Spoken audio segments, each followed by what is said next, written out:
Have you ever wondered what happens when brilliant minds turn toward darkness? When the pursuit of knowledge becomes twisted by ideology, and science itself becomes a weapon in the hands of those who should never wield it? Tonight, we journey into one of history's most disturbing chapters, a story that most textbooks prefer to leave unwritten, buried beneath layers of official silence and uncomfortable truths. Welcome to Bedtime History. Close your eyes, settle in, and let me tell you about the forbidden science that emerged from the shadows of the Third Reich.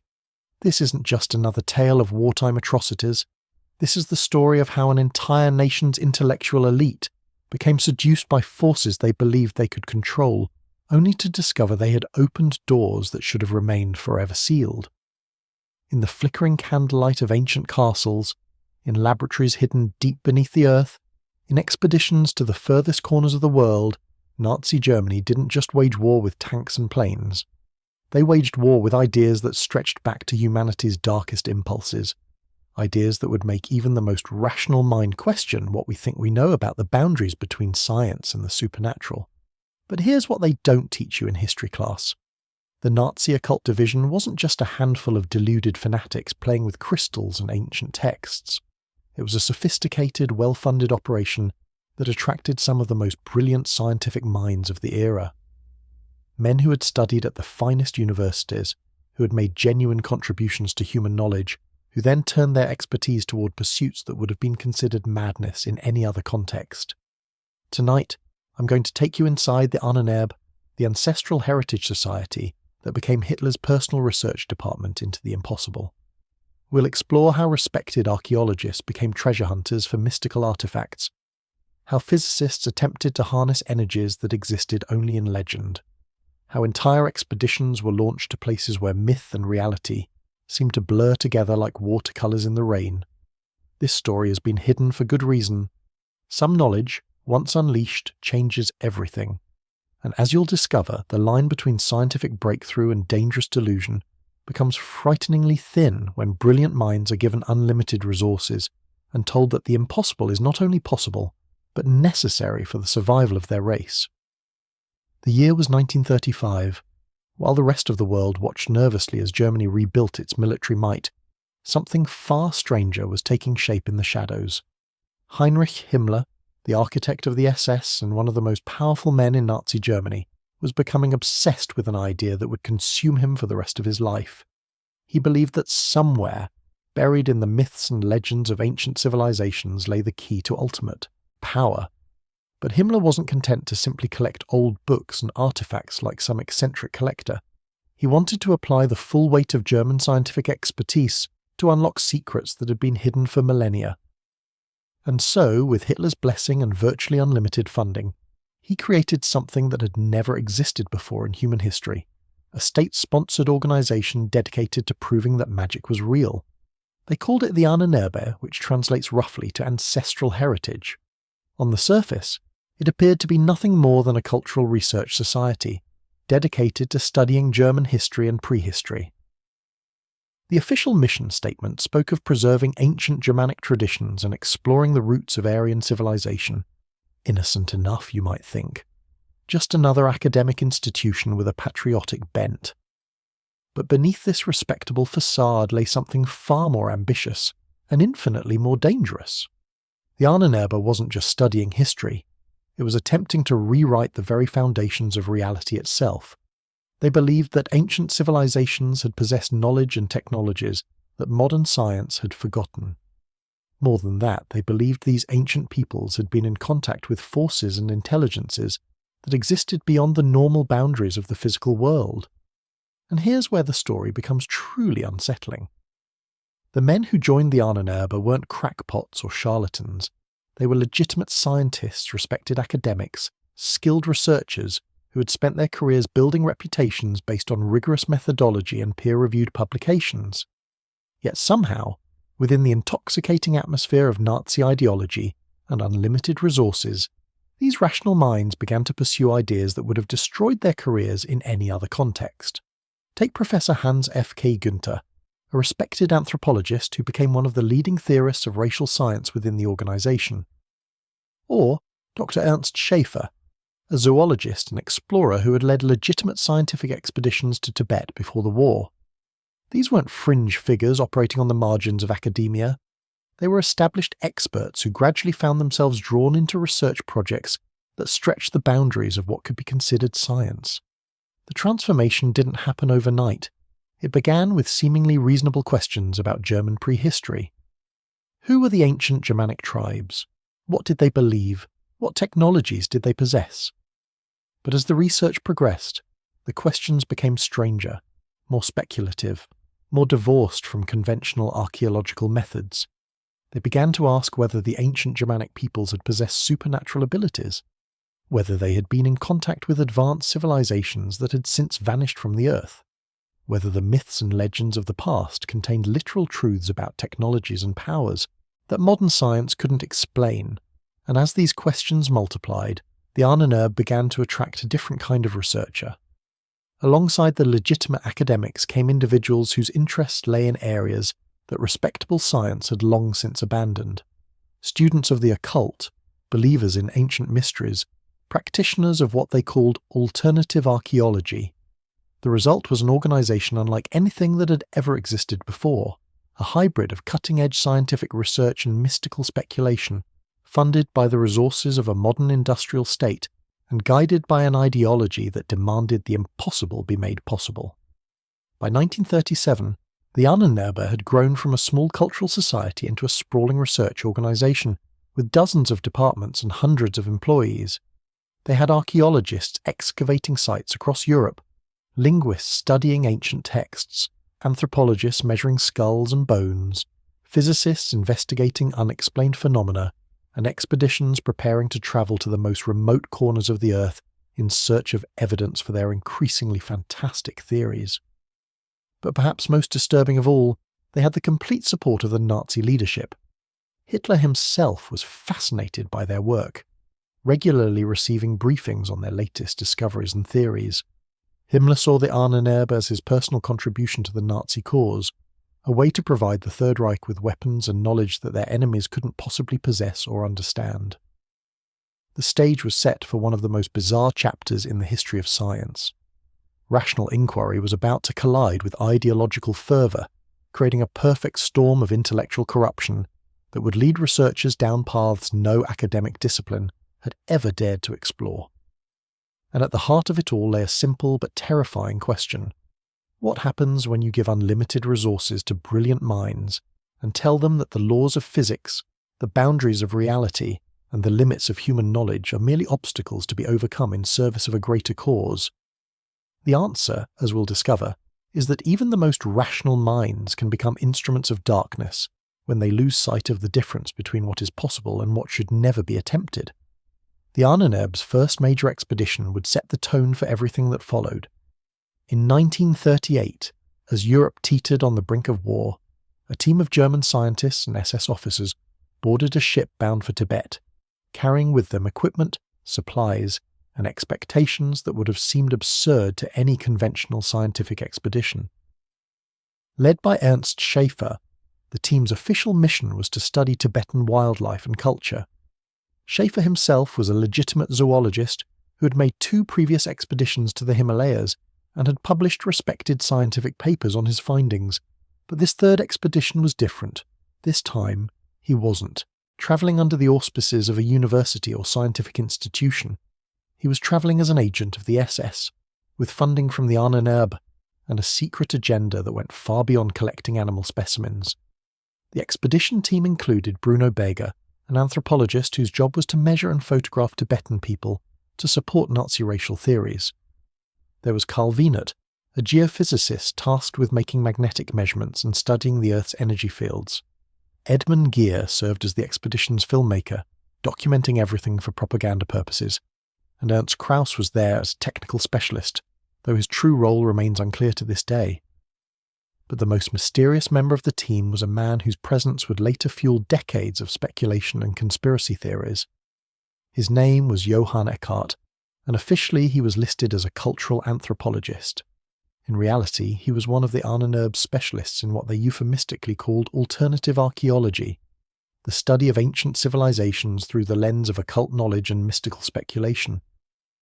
What exactly was this expedition hoping to find in the remote mountains of Tibet? The official reports speak of scientific research and cultural documentation, but the classified files that emerged after the war tell a very different story. According to these documents, the Ahnenerbe believed that Tibet was home to an ancient civilization that had possessed technologies and knowledge far in advance of anything known to modern science.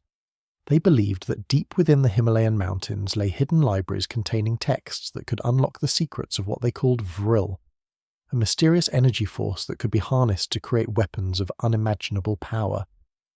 The concept of vril had its origins in a 19th century science fiction novel by Edward Bulwer Lytton, but the Ahnenerbe researchers had convinced themselves that the fictional energy source was based on real ancient knowledge. They believed that certain individuals could learn to manipulate this force through meditation, ritual, and specialized training, and that the Tibetan monks were the keepers of this forbidden knowledge. But their interests went even deeper than energy manipulation. According to the expedition's classified objectives, they were also searching for evidence of what they called the Aryan root race, an ancient civilization of superhuman beings who they believed had once ruled the earth from hidden cities in the Himalayas. This wasn't just racial pseudoscience, though that was certainly part of it. The Ahnenerbe researchers genuinely believed that these ancient Aryans had possessed abilities that modern humans had lost: telepathy, levitation, the power to manipulate matter with thought alone. They believed that by studying Tibetan spiritual practices and ancient texts, they could rediscover these lost abilities and use them to ensure the triumph of the Third Reich. The expedition spent months in Tibet, travelling to remote monasteries, interviewing monks and spiritual teachers, photographing ancient artifacts, and conducting what they called psychic experiments with volunteers from the local population. They claimed to have documented cases of levitation, telepathy, and other paranormal phenomena, though the evidence they brought back was typically vague and inconclusive. More disturbing was their treatment of the Tibetan people they encountered. Bruno Beger's anthropological work involved taking detailed measurements and photographs of hundreds of individuals, supposedly to document racial characteristics and prove connections to ancient Aryan bloodlines. The Tibetans were treated as living specimens rather than human beings, subjected to invasive procedures and examinations without their consent or understanding of the true purpose. But perhaps the most significant aspect of the expedition was what it represented: the first major attempt by the Ahnenerbe to move beyond theoretical research and actually seek out the supernatural forces they believed could be harnessed for military purposes. This wasn't just academic speculation anymore. This was a systematic attempt to weaponize the impossible. When the expedition returned to Germany in late 1939, just as the war was beginning, they brought with them crates of artifacts, thousands of photographs, hours of film footage, and detailed reports of their investigations. But they also brought something else: a growing confidence that they were on the verge of breakthrough discoveries that would change the nature of warfare itself. Himmler was reportedly thrilled with the expedition's results, though the exact nature of what they had discovered remains classified to this day. What we do know is that the Tibet expedition marked a turning point for the Ahnenerbe. No longer content to study ancient mysteries from the comfort of German libraries and laboratories, they were now actively seeking out sources of supernatural power wherever they might be found, and Tibet was just the beginning. Over the next few years, as the war raged across Europe and the Pacific, the Ahnenerbe would launch expeditions to every corner of the globe, searching for artifacts, knowledge, and allies in their quest to master forces that conventional science insisted did not exist. Each expedition would take them further from the boundaries of rational inquiry and deeper into realms where science and superstition merged into something entirely new and entirely dangerous. The success of the Tibet expedition opened floodgates that perhaps should have remained sealed forever. By 1940, as German armies swept across Europe, Himmler had expanded the Ahnenerbe into what can only be described as a supernatural research empire. Departments were established for every conceivable area of occult investigation. There was the Institute for Military Scientific Research, which studied ancient weapons and battle techniques. The Department of Prehistoric Archaeology, which searched for evidence of advanced ancient civilizations, and most mysteriously of all, Section H, a division so secret that even today, most of its activities remain classified. What made Section H different from the other departments was its focus on what the Germans called Grenzwissenschaft, border science, the study of phenomena that existed at the very edges of human understanding. This wasn't archaeology or anthropology anymore. This was an attempt to systematically investigate and weaponize forces that mainstream science refused to acknowledge even existed. The man put in charge of Section H was Dr. Hermann Oberth, a brilliant rocket scientist who would later become known as one of the founding fathers of modern spaceflight. But during the war years, Oberth's genius was directed toward far stranger pursuits. Under Himmler's direct supervision, he began assembling a team of researchers whose backgrounds read like something from a Gothic horror novel. There was Dr. Maria Orsic, a medium and psychic who claimed to receive technical blueprints through communications with extraterrestrial intelligences. Dr. Victor Schauberger, an Austrian inventor who believed he had discovered the secret of anti-gravity through the study of water vortex patterns. Professor Karl Haushofer, a geopolitician who practiced what he called geomancy, the art of divining political and military strategy through occult means. Together, these individuals formed the core of what may have been history's first systematic attempt to create a science of the supernatural. They weren't content to simply document paranormal phenomena. They wanted to understand it, control it, and ultimately transform it into weapons that could win the war. Their first major project involved something the Germans called die Glocke, the bell. According to the fragmentary records that survived the war, this was an experimental device designed to manipulate what Nazi scientists believed were the fundamental forces underlying physical reality. The project was so secret that it was housed in a specially constructed underground facility in the Sudeten Mountains, guarded by SS troops who had taken oaths of absolute silence. The bell itself was described as a metallic object roughly 9 feet wide and 12 feet high, suspended in a specially designed chamber and powered by what the reports call an unknown energy source. When activated, witnesses claimed the device would emit a strange humming sound and cause the air around it to shimmer like heat waves rising from hot pavement. But the truly disturbing aspect of the Bell project wasn't the device itself, it was what the researchers were trying to accomplish with it. According to the classified reports, they believed they could use the device to bend the fabric of space and time itself, not metaphorically but literally. They thought they could create localized distortions in reality that would allow them to see into the future, communicate across vast distances instantaneously, or even transport objects and people through what they called dimensional gateways.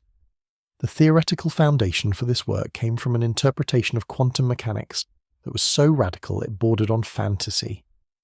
The Nazi scientists had become convinced that consciousness itself was a fundamental force of nature, capable of directly influencing physical reality through focused intention. They believed that by combining advanced technology with trained psychic abilities, they could essentially rewrite the laws of physics on demand. Dr. Orsic played a crucial role in these experiments. She claimed to be in contact with an ancient civilization that existed on a planet orbiting the star Aldebaran, 65 light-years from Earth. According to her communications with these beings, they had mastered the technology of consciousness, directed reality manipulation thousands of years ago, and were now willing to share their knowledge with the German people, whom they considered to be their genetic descendants.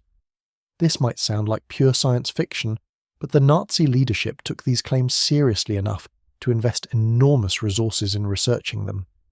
Teams of physicists, engineers, and occultists worked around the clock to build devices based on the technical specifications that Orsic claimed to receive during her psychic sessions.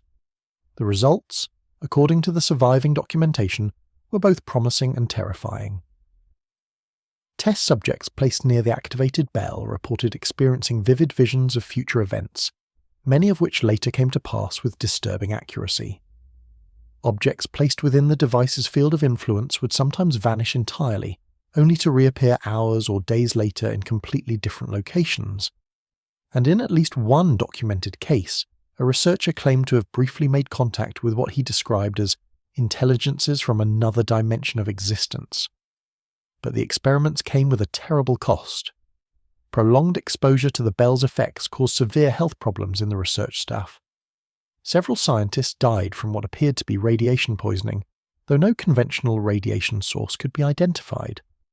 Others suffered from psychological breakdowns, claiming to be haunted by visions of alternate realities where different versions of themselves existed. Most disturbing of all were the reports of temporal anomalies occurring around the research facility. Guards reported seeing the same events happen multiple times, as if reality was stuttering and repeating itself. Clocks throughout the complex would run at different speeds, sometimes gaining hours, sometimes losing entire days. And there were persistent rumours of researchers who had aged years in a matter of days, or who had somehow become younger after exposure to the device. By 1943, the Bell Project had consumed millions of Reich marks and dozens of lives, with little to show for it beyond a collection of inexplicable phenomena that seemed to defy any rational explanation.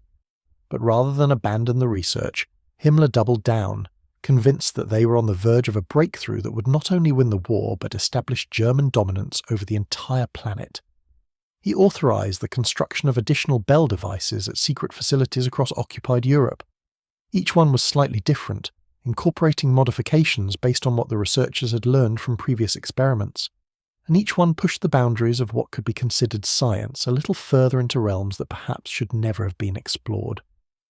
The theoretical justification for this work came from a document that would later become known as the Vril manuscript, a text that the Ahnenerbe claimed to have discovered in a Tibetan monastery during their 1938 expedition. Written in an ancient script that took their linguists months to decipher, the manuscript allegedly contained detailed instructions for harnessing what it called the force that moves all things. According to the translation, this force, Vril, was the fundamental energy that connected all consciousness throughout the universe. The manuscript claimed that properly trained individuals could learn to perceive and manipulate this energy, allowing them to perform what appeared to be miraculous feats, healing the sick, moving objects through thought alone, communicating across vast distances, even travelling instantly from one location to another. But the manuscript also contained warnings. The power of Vril, it claimed, could only be safely wielded by those who had achieved a state of perfect spiritual balance. Those who attempted to use it for selfish purposes or without proper preparation would find themselves consumed by forces they could not control. The ancient text spoke of entire civilizations that had destroyed themselves through the misuse of this primordial energy. The Nazi researchers, however, were convinced that they could avoid such pitfalls through the application of German scientific methodology and racial superiority. They believed that their Aryan heritage gave them a natural affinity for controlling Vril energy, and that their advanced technology could provide the safeguards that ancient civilizations had lacked. This hubris would prove to be their undoing. As the war began to turn against Germany, the occult research projects became increasingly desperate and dangerous. Experiments that had once been conducted with at least some regard for safety protocols were now carried out with reckless abandon.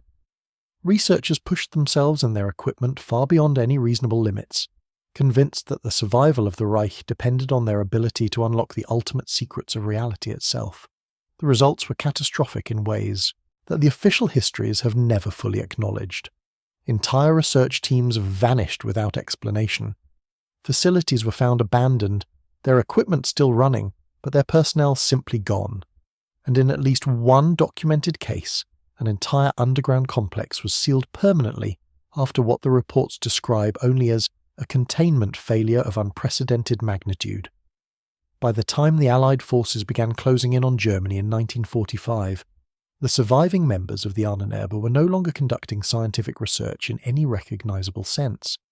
They had become something else entirely, practitioners of a dark art that combined cutting-edge technology with primordial forces that humanity was never meant to understand, let alone control.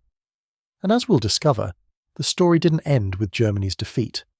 The knowledge they had uncovered, the techniques they had developed, and the forces they had awakened would continue to influence events long after the last Nazi flag had been burned and the last war criminal had been tried. Because some doors, once opened, can never be completely closed again. The collapse of the Third Reich in 1945 should have marked the end of the Ahnenerbe's dark experiments.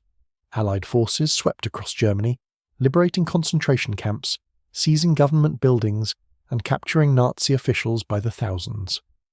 But when the victorious armies reached the secret research facilities hidden deep in the mountains and forests, they found something that would haunt the intelligence services for decades to come. Many of the installations had been deliberately destroyed before the Allies arrived. Concrete bunkers had been collapsed from within, laboratory equipment had been systematically demolished, and vast quantities of documents had been burned. But what disturbed the Allied investigators most was the evidence of hasty evacuations. Research stations abandoned so quickly that experiments were still running when the troops arrived, meals left half-eaten on tables, and personal belongings scattered as if their owners had simply vanished into thin air. The official Allied reports from this period make for chilling reading. Teams of investigators, many of them scientists and intelligence officers who had seen the worst that war could offer, described facilities that seemed to defy rational explanation. Underground chambers where the walls showed signs of intense heat damage despite no evidence of fire. Laboratories filled with equipment that appeared to be decades ahead of anything the Allies possessed, yet constructed according to principles that no conventional engineer could understand.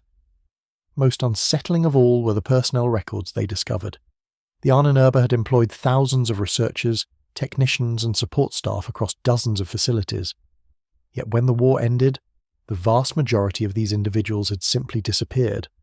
Not killed in combat, not captured by advancing armies, not found among the refugees fleeing westward. They had vanished as completely as if they had never existed. The few Ahnenerbe researchers who were captured proved to be a source of more questions than answers. Under interrogation, they spoke of projects and discoveries that their captors found impossible to believe.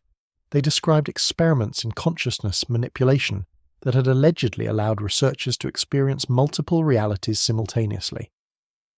They claimed to have developed technologies for communicating with intelligences that existed outside normal space and time, and they insisted that their work had succeeded in ways that would fundamentally alter humanity's understanding of reality itself. But perhaps most disturbing were their warnings about what they called the awakening. According to these captured scientists, their experiments had not simply studied supernatural forces, they had actively summoned them into our reality. They spoke of ancient entities that had been sleeping in dimensions beyond human perception, beings of vast intelligence and malevolent intent that had been waiting for someone foolish enough to open the barriers between worlds. The Nazi researchers claimed that their work had succeeded too well. They had not merely contacted these entities, they had invited them in, and once awakened, these beings had begun to exert their influence over the research projects, gradually taking control of the experiments and turning them toward purposes that even the most fanatical Nazi scientists found terrifying. According to these testimonies, the hasty evacuation of Ahnenerbe facilities hadn't been ordered by human commanders at all. It had been directed by the entities themselves, who had somehow communicated to their human servants that the time had come to abandon their earthly research stations and move to what they called the next phase of contact. The Allied intelligence services initially dismissed these claims as the desperate fantasies of defeated fanatics trying to avoid responsibility for their crimes. But as the investigation continued, disturbing patterns began to emerge that couldn't be easily explained away. Several of the abandoned facilities showed evidence of phenomena that conventional science couldn't account for. In one underground laboratory, investigators found a room where gravity appeared to function differently.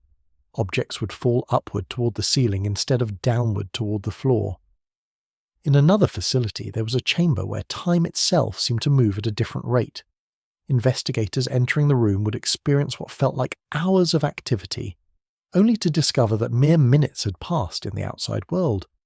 Most unsettling of all was the discovery of what the Nazi records referred to as communication logs, detailed transcripts of conversations between human researchers and entities that claimed to be from other dimensions of existence.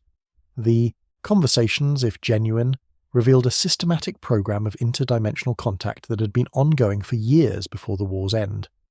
The entities, speaking through various human mediums and psychic channels, had provided the Nazi researchers with technical specifications for advanced technologies, detailed information about the structure of reality beyond human perception, and strategic advice about how to conduct their experiments. But the transcripts also revealed a gradual shift in the relationship between humans and entities, with the otherworldly beings becoming increasingly dominant and the human researchers increasingly subservient. In the final entries, dated just weeks before Germany's surrender, the entities had begun issuing direct orders to their human contacts. They commanded the evacuation of key personnel to secret locations around the world. They provided lists of artifacts and documents that were to be preserved and hidden for future use. And most ominously, they spoke of a great working that would continue long after the fall of the Third Reich, a cosmic plan that would ultimately transform human civilization according to their alien design. The Allied investigators faced a terrible dilemma. If these records were genuine, they suggested that the Nazi occult research had succeeded in making contact with forces that posed a threat to all of humanity. But if they were fabrications, they represented the most elaborate and convincing hoax in human history, created by individuals who were facing execution for their crimes against humanity. The decision was made at the highest levels of government to classify the entire investigation and remove it from public scrutiny. The official histories would record the Ahnenerbe as nothing more than a bizarre footnote to Nazi ideology, a collection of deluded fanatics who had wasted resources on pseudo-scientific nonsense while their country burned around them. But in the classified files that would remain sealed for decades, a very different picture emerged. The Allied governments had found evidence suggesting that the Nazi occult researchers had stumbled upon something real, something that challenged every assumption about the nature of reality and humanity's place in the universe. More disturbing still, they had found evidence that the work was continuing. Even as Nazi Germany collapsed, the entities that had been contacted during the Ahnenerbe experiments were apparently maintaining their influence over surviving researchers who had scattered to remote locations around the world. In the months following the war's end, intelligence services began receiving reports of strange phenomena occurring at locations that had no apparent connection to the defeated Nazi regime. In the mountains of South America, local indigenous people spoke of strange lights in the sky and voices speaking in unknown languages. In the forests of Canada, trappers reported finding abandoned campsites, filled with equipment that resembled the advanced technology discovered in Nazi research facilities. Most significantly, there were persistent reports of individuals matching the descriptions of missing Ahnenerbe researchers being spotted in various countries around the world. These sightings suggested that far from being destroyed with the Third Reich, the core of the Nazi occult research program had simply gone underground, continuing their work in secret locations far from the reach of conventional authorities. The classified files from this period paint a picture of Allied intelligence services struggling to understand the true scope of what they were dealing with. Traditional espionage techniques proved useless when investigating phenomena that seemed to operate according to rules that conventional intelligence couldn't comprehend. Agents sent to investigate reported equipment failures, communication blackouts, and psychological effects that made it difficult to maintain coherent surveillance operations. Some investigators returned from assignments with no memory of what they had witnessed, while others came back with detailed reports of encounters with individuals who claimed to be in contact with the same entities that had influenced the Nazi research. By 1947, the situation had become serious enough that a special task force was established within the newly formed Central Intelligence Agency. Codenamed Project Looking Glass, this unit was tasked with tracking down surviving Ahnenerbe researchers and determining whether the otherworldly forces they claimed to have contacted posed a genuine threat to national security. The members of Project Looking Glass were carefully selected from individuals with backgrounds in both conventional intelligence work and what were euphemistically called unconventional phenomena. They included former military officers who had investigated unexplained incidents during the war, scientists who had studied the captured Nazi equipment, and even a few individuals who had demonstrated psychic abilities that might prove useful in understanding the nature of the threat they were investigating. What they discovered over the next several years would lead to the establishment of research programs that continued the Nazi experiments under American auspices. The official justification was that if otherworldly entities were indeed influencing human affairs, the United States needed to understand these forces in order to defend against them. But critics within the intelligence community argued that the research represented something far more dangerous, an attempt to harness the same powers that had ultimately consumed their Nazi predecessors. They warned that by continuing the experiments, American researchers risked awakening forces that humanity was not equipped to control. These warnings would prove prophetic in ways that the critics themselves could never have imagined. As Project Looking Glass expanded its operations throughout the 1950s and 1960s, Incidents began occurring that bore an unsettling resemblance to the phenomena that had plagued the Nazi research facilities. Research stations would be found abandoned without explanation. Personnel would disappear during routine experiments, leaving behind only cryptic notes suggesting that they had been called to serve a higher purpose.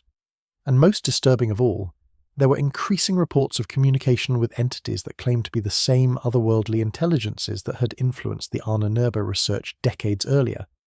The entities, it seemed, had not been destroyed with the fall of Nazi Germany. They had simply been waiting, patient and eternal, for new human servants to continue the work that their German predecessors had begun. And as the decades passed, their influence would spread far beyond the classified research programs that had originally been established to study them. The forces that Heinrich Himmler had awakened in his quest for supernatural weapons would eventually permeate aspects of human civilization that their Nazi discoverers could never have anticipated. The story of the Ahnenerbe had not ended with Germany's defeat. It had simply entered a new and even more dangerous phase, one that would unfold in secret facilities and hidden laboratories around the world, far from the scrutiny of those who might question whether some knowledge is too dangerous for humanity to possess. In university laboratories disguised as conventional research facilities, teams of scientists would continue experiments in consciousness manipulation and interdimensional communication.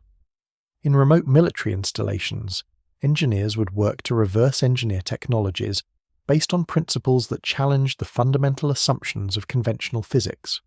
And in the highest levels of government, decision-makers would grapple with intelligence reports suggesting that humanity was no longer alone in the universe, and that the entities sharing our reality had their own agenda for the future of human civilization. The Nazi occult division had opened a door that could never be completely closed, and on the other side of that door, ancient intelligences waited with infinite patience for the right moment to complete the work that had begun in the laboratories of the Third Reich. The true horror of the Ahnenerbe legacy was not what they had discovered during their brief existence, but what they had unleashed upon the world, forces that would continue to influence human affairs long after the last Nazi flag had been burned and the last war criminal had been executed. The threads of the Ahnenerbe's influence would weave themselves into the fabric of the Cold War in ways that remain classified to this day. As the superpowers faced off across ideological divides, a shadow war was being fought on battlefields that existed beyond the comprehension of conventional military strategists. The weapons in this conflict were not nuclear missiles or conventional armies, but ideas, concepts so dangerous that their very existence challenged humanity's understanding of reality itself. In the basement laboratories of prestigious universities, research programs with innocuous names like Project Mindbridge and Initiative Stargate began exploring the outer boundaries of human consciousness. Officially, these were psychological warfare research projects, designed to give American intelligence services an edge in interrogation and espionage. The researchers involved were told they were studying advanced hypnosis techniques, subliminal conditioning, and enhanced interrogation methods. But the classified files tell a different story. Deep within these programs, small groups of researchers were working with materials and methodologies that bore an unmistakable resemblance to the work that had been conducted in Nazi Germany decades earlier. The same consciousness manipulation techniques that had been developed in the underground facilities of the Third Reich were being refined and perfected in American laboratories, funded by black budgets that answered to no congressional oversight. Dr. Sidney Gottlieb, the CIA's chief chemist and architect of the infamous MK-Ultra program, had gained access to Ahnenerbe research materials through Operation Paperclip, the secret program that brought Nazi scientists to America after the war. Among the documents his team studied were detailed reports on what the Germans had called psychic warfare, the use of trained mediums and psychic sensitives to gather intelligence and influence enemy decision-makers.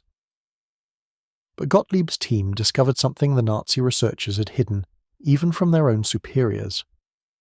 Buried within the technical reports were references to communications with entities that existed outside normal space and time. The German psychics hadn't simply been using natural human abilities, they had been receiving guidance from the same otherworldly intelligences that had influenced the Ahnenerbe's more exotic experiments. This discovery led to the establishment of what intelligence insiders called the deep programs, research initiatives so classified that their existence was known only to a handful of individuals at the highest levels of government. Unlike the conventional psychological warfare research that was being conducted openly, these programs were specifically designed to continue the interdimensional contact work that the Nazis had begun. The researchers recruited for these programs were selected not just for their scientific credentials, but for their demonstrated psychic abilities. They underwent extensive psychological screening to ensure their loyalty and stability, and they were required to sign security oaths that carried penalties far more severe than simple imprisonment. Many were told that they were participating in research that was vital to national security, but the true nature of their work was revealed to them only gradually, as they proved their reliability and commitment to the program.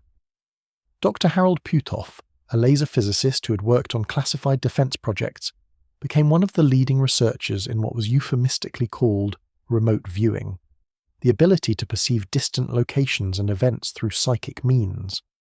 But Putoff's work went far beyond simple clairvoyance. Using techniques derived from Nazi research, his team was attempting to establish systematic communication with the entities that had guided the Ahnenerbe experiments. The results were both remarkable and disturbing. Remote viewers working under Putoff's direction reported making contact with intelligences that claimed to exist in what they called adjacent dimensions, parallel realities that overlapped with our own, but operated according to different physical laws. These entities provided detailed information about Soviet military installations, terrorist activities, and political developments that conventional intelligence services couldn't have obtained through normal means. But as the program expanded, the researchers began to notice unsettling changes in the remote viewers who had the most extensive contact with these otherworldly sources. They became increasingly detached from normal human concerns, speaking in abstract philosophical terms about the nature of reality and humanity's place in a larger cosmic order. Some reported experiencing vivid dreams in which they were transported to alien landscapes and given instructions by beings of vast intelligence and incomprehensible motives. Most disturbing of all, several of the remote viewers began claiming that the entities they were communicating with had their own agenda, one that extended far beyond providing intelligence to American government agencies. According to these reports, the otherworldly beings were using their human contacts to gradually influence political and military decision-making, steering world events toward outcomes that served their alien purposes rather than human interests. Dr. Kit Green, a neurologist who served as the CIA's chief scientist for paranormal research, documented case after case of remote viewers who had begun exhibiting what he called ontological shock, a psychological condition that resulted from prolonged exposure to realities that challenged their fundamental understanding of existence. These individuals would undergo profound personality changes, abandoning their previous lives and relationships to dedicate themselves entirely to serving what they believed were higher intelligences from beyond the physical world. The parallels to the behavior observed in Nazi researchers during the final years of the Ahnenerbe were impossible to ignore. Just as the German scientists had gradually become subservient to the entities they had contacted, the American remote viewers were showing signs of similar psychological transformation. They spoke of receiving downloads of information that came not through normal psychic channels, but through direct neural interface with alien consciousnesses. These developments led to heated debates within the intelligence community about whether the research should be continued or terminated. Those who advocated for expansion argued that the United States could not afford to abandon such a potentially powerful intelligence source, especially if other nations were developing similar capabilities. They pointed to evidence suggesting that the Soviet Union had its own psychic warfare programs, possibly based on Nazi research materials that had fallen into Russian hands at the end of the war. But a growing faction within the CIA and other agencies argued that the research had become too dangerous to continue. They warned that the entities being contacted through the remote viewing programs were not benevolent sources of information but manipulative intelligences with their own agenda for humanity. These critics pointed to the psychological deterioration of the remote viewers as evidence that prolonged contact with otherworldly entities was fundamentally harmful to human consciousness. The debate came to a head in 1979 when one of the most experienced remote viewers in the program, a former Air Force officer named Joseph McMoneagle, reported receiving what he described as a final transmission from his otherworldly contacts. According to McMoneagle's debriefing report, the entities had informed him that their period of passive observation was ending and that they were preparing to take a more active role in human affairs. The transmission, as recorded in the classified files, was both cryptic and ominous. The entities spoke of the Great Convergence, a future event in which the barriers between dimensions would be permanently dissolved, allowing them to enter our reality directly, rather than working through human intermediaries. They claimed that this convergence was necessary for humanity's evolution, but they also made it clear that the process would involve fundamental changes to human consciousness and society that many people would find difficult to accept. Most disturbing of all, the entities indicated that the convergence was not a distant future event, but something that would occur within the lifetime of the current generation of researchers. They spoke of preparation phases that were already underway, involving the gradual conditioning of human populations to accept concepts and realities that would have been considered impossible in previous eras. When news of McMoneagle's final transmission reached the highest levels of the intelligence community, the reaction was swift and decisive. The deep programs were immediately suspended, their facilities were closed, and their personnel were reassigned to conventional research projects. The official explanation was that budget constraints had made the programs unsustainable, but insiders knew that the real reason was fear that the research had opened channels of communication with forces that posed an existential threat to human civilization. But shutting down the official programs did not end the work. Many of the researchers who had been involved in the deep programs continued their investigations in private, funded by wealthy individuals and organizations who were intrigued by the possibilities that had been uncovered. They established think tanks, research foundations, and consulting firms that served as fronts for continued experimentation with consciousness, manipulation, and interdimensional communication. These private research efforts were far more difficult for government agencies to monitor and control. They operated outside the oversight mechanisms that had governed the official programs, and they attracted researchers whose loyalty was not to any national government but to the pursuit of knowledge itself, regardless of the consequences. Among these private researchers was Dr. John Alexander, a former Green Beret colonel who had worked on the Army's psychic warfare programs. After leaving government service, Alexander established what he called the Advanced Theoretical Physics Project, ostensibly a scientific study group focused on unconventional propulsion systems and exotic energy sources. But the classified papers that emerged from Alexander's group revealed that they were continuing the same interdimensional contact work that had been abandoned by the official intelligence programs. Alexander's team claimed to have made significant advances in understanding the nature of the entities that had influenced both Nazi and American research. According to their reports, these beings existed in what they called the realm of pure consciousness, a dimension of reality where thought and intention could directly manipulate physical matter and energy. The entities had allegedly evolved beyond the need for physical bodies, existing as pure information patterns that could interface with human consciousness under the right conditions. But Alexander's group also discovered something that the previous researchers had missed. The entities were not a single species or civilization, but rather a collective of consciousnesses from multiple dimensions and time periods. Some claimed to be the remnants of ancient human civilizations that had transcended physical existence. Others appeared to be genuinely alien intelligences that had never existed in physical form. And most disturbing of all, some seemed to be future versions of humanity itself, evolved humans from timelines where the convergence had already occurred. This discovery suggested that the interdimensional contact work was not simply a matter of communicating with alien beings, but was actually part of a complex temporal paradox. The future humans were apparently reaching back through time to guide their ancestors toward the same evolutionary transformation that had already occurred in their timeline. The entities were not invading our reality, they were trying to ensure that their own past would unfold in a way that guaranteed their existence. The implications of this temporal loop were staggering. If the research was accurate, then humanity was caught in a predestination paradox where the future was actively shaping the past to ensure its own existence. The Nazi experiments, the American research programs, and the continued private investigations were all part of a vast temporal engineering project designed to guide human consciousness toward a predetermined evolutionary outcome. But perhaps most unsettling of all was the realization that the convergence the entities had predicted was not a single future event, but an ongoing process that had been occurring throughout human history. Every major technological breakthrough, every paradigm shift in human consciousness, every cultural transformation that had moved humanity away from purely physical existence and toward greater integration with information-based realities, all of these developments were allegedly part of the gradual preparation for full interdimensional integration.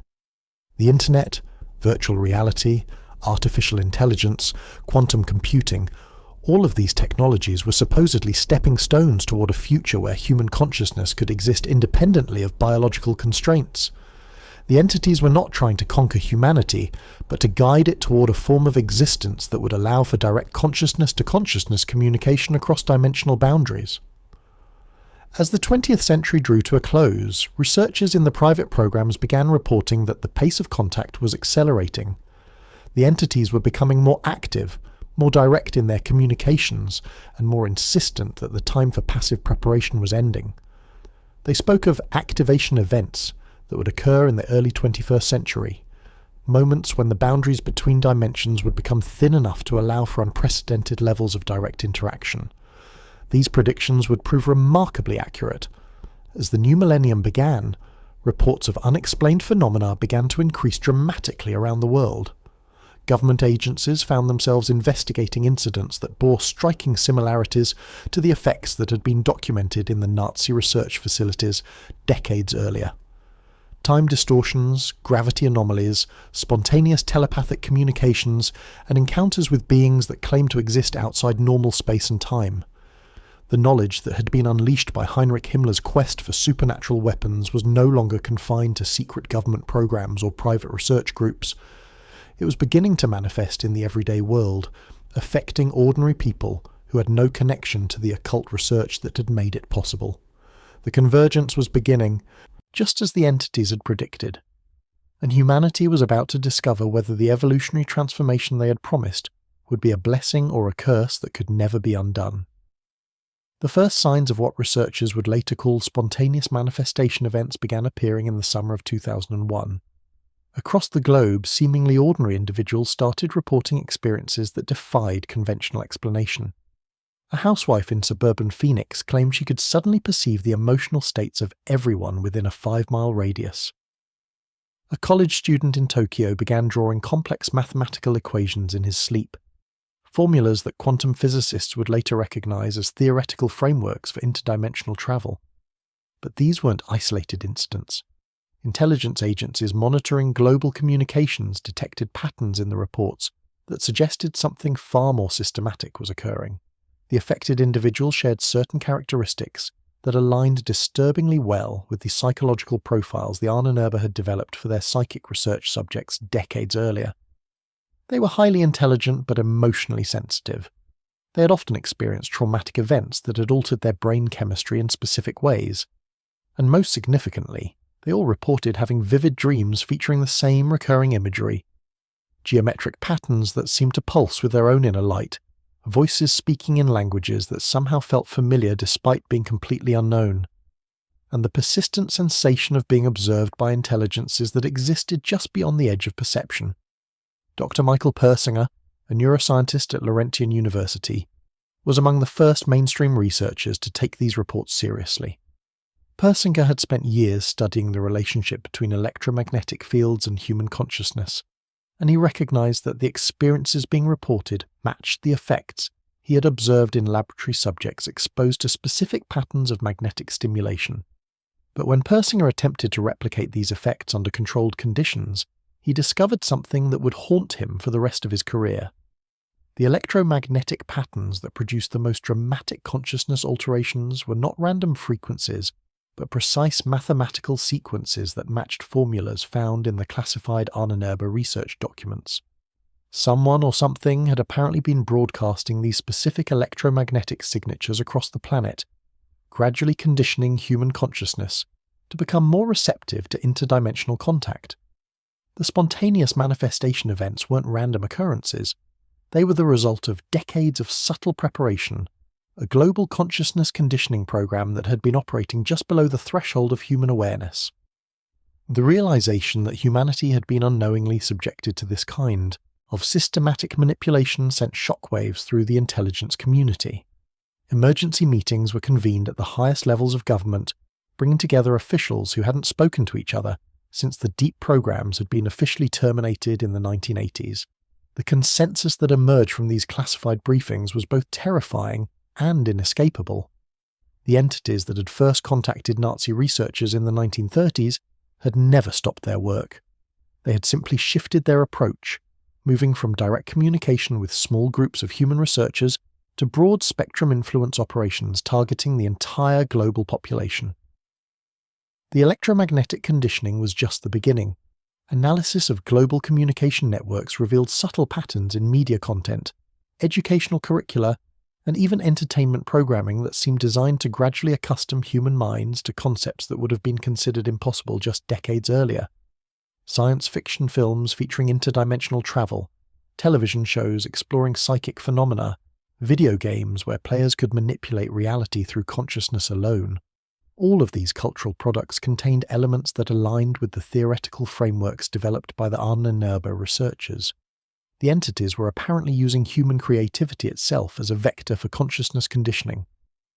By inspiring writers, filmmakers, and game designers to create content that normalized interdimensional concepts, they were gradually preparing human consciousness for direct contact.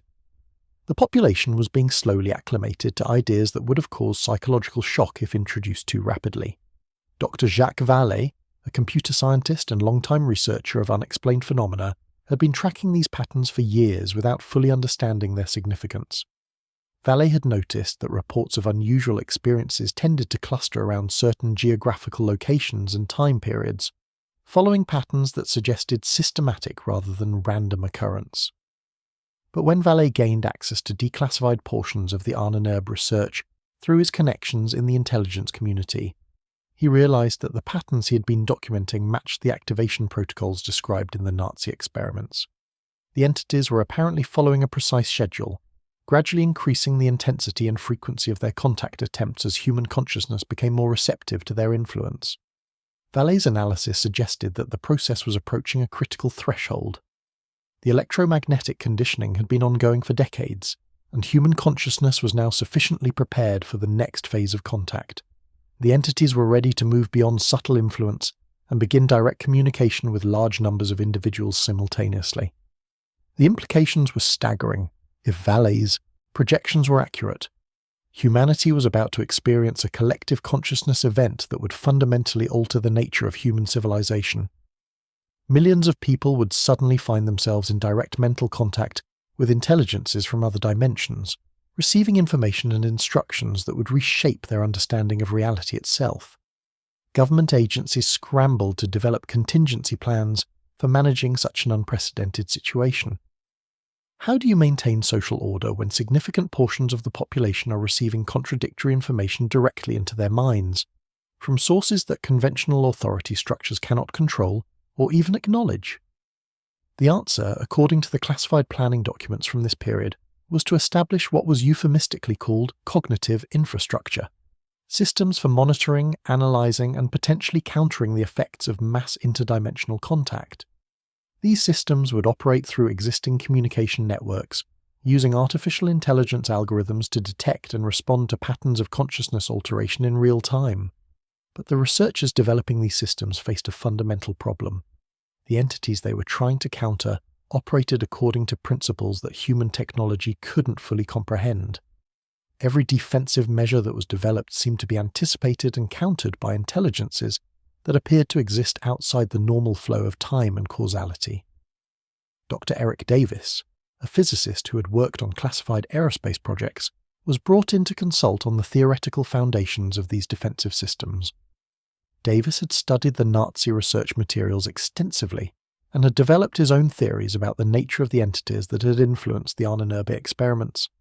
According to Davis's analysis, the beings that had contacted the Nazi researchers were not simply advanced aliens or evolved humans from the future.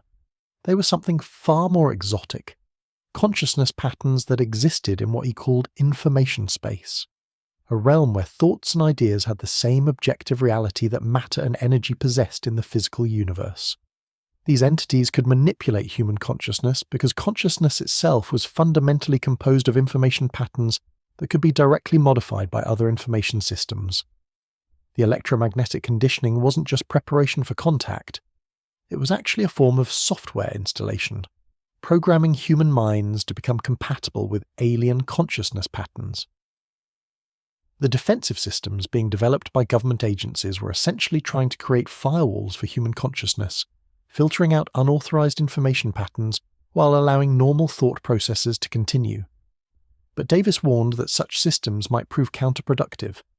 If human consciousness was being upgraded to interface with higher dimensional realities, attempts to block this process might cause severe psychological damage to the individuals being protected. The debate over whether to implement these consciousness firewalls became one of the most contentious issues in the classified planning sessions. Military officials argued that national security required protection against unauthorized mental influence, regardless of the potential side effects. But scientists and intelligence analysts warned that interference with the consciousness evolution process might trigger a catastrophic backlash from the entities orchestrating it. The decision was ultimately made to proceed with limited deployment of the defensive systems, targeting only individuals in critical government and military positions. The general population would be left unprotected, serving as an uncontrolled test group for studying the effects of the mass interdimensional contact. This decision would prove to be one of the most consequential policy choices in human history, though its full implications wouldn't become clear for several more years. By choosing to protect only a small elite while leaving the majority of humanity exposed to consciousness manipulation, government leaders had essentially created two separate species of human beings, those who would undergo the consciousness evolution process and those who would remain in their original psychological state. The protected individuals would retain their conventional understanding of reality, but they would find themselves increasingly unable to communicate with or understand the experiences of those who had undergone consciousness transformation. The unprotected population would gain access to new forms of perception and cognition, but they would also become subject to influence from intelligences whose motivations and ultimate goals remained unknown. As the new millennium progressed, this cognitive divide began to manifest in ways that would reshape human civilization. Political movements emerged that seemed to be guided by information sources that conventional media couldn't identify or verify. Scientific breakthroughs occurred that appeared to be based on knowledge that had been downloaded directly into researchers' minds, rather than developed through normal experimental processes. Cultural and religious movements spread with unprecedented speed, carried by individuals who claimed to be receiving direct revelation from higher intelligences. These movements often incorporated concepts and practices that bore striking similarities to the techniques that had been developed in the Nazi occult research programs, suggesting that the same entities were now working through multiple human channels simultaneously. The protected elite found themselves governing populations whose thought processes were increasingly alien to their own understanding. Policy decisions that seemed rational from a conventional perspective would be met with resistance, based on information that the protected officials couldn't access or comprehend. The social contract between government and governed began to break down, as the two groups developed incompatible worldviews. By 2010, the consciousness divide had become so pronounced that some researchers began warning of an impending cognitive civil war. The protected elite would attempt to maintain control using conventional methods of authority and coercion, while the transformed population would resist based on directives they were receiving directly from interdimensional sources. The entities that had first contacted Heinrich Himmler's researchers more than 70 years earlier had succeeded beyond their wildest expectations. They had not merely influenced human civilization, they had begun the process of dividing humanity into separate evolutionary branches, each following different paths toward radically different futures. The Nazi occult division had opened a door that could never be closed. What had begun as a desperate attempt to develop supernatural weapons had evolved into a systematic program for transforming human consciousness itself. The entities that had guided this process from the beginning were finally ready to reveal themselves openly, confident that they had prepared at least a portion of humanity to accept their presence and follow their guidance toward a future that would be unrecognizable to previous generations. The convergence that had been predicted in the classified research files was no longer a distant possibility. It was happening in real time, unfolding across the globe as millions of individuals found their minds opening to influences that conventional science insisted could not exist. And at the centre of it all, the shadow of the Ahnenerbe continued to grow longer, reaching across decades and continents to shape events that would determine whether humanity's future would be guided by human wisdom or by intelligences whose true nature remained hidden behind layers of deception and manipulation that had been building for nearly a century. The work that had begun in the underground laboratories of Nazi Germany was approaching its ultimate culmination. But whether that culmination would represent humanity's greatest evolutionary leap or its final surrender to forces beyond human comprehension remained to be seen. As reports of spontaneous consciousness alterations continued to multiply around the world, researchers working in the deepest levels of classified programs began to uncover evidence that suggested the true scope of the entity influence operation was far larger than anyone had previously imagined. Buried within the digital archives of intelligence agencies were records going back decades, documenting unexplained incidents that had been dismissed at the time as isolated anomalies.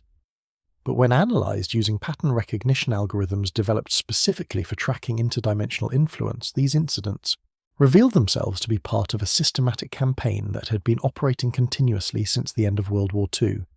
The entities had not simply continued the work. They had begun with the Nazi researchers. They had expanded it into a global operation involving thousands of human contacts across every continent and every level of society. Government officials, corporate executives, religious leaders, scientists, artists, and ordinary citizens had all been systematically recruited into what appeared to be the largest intelligence operation in human history. But this was not espionage in any conventional sense.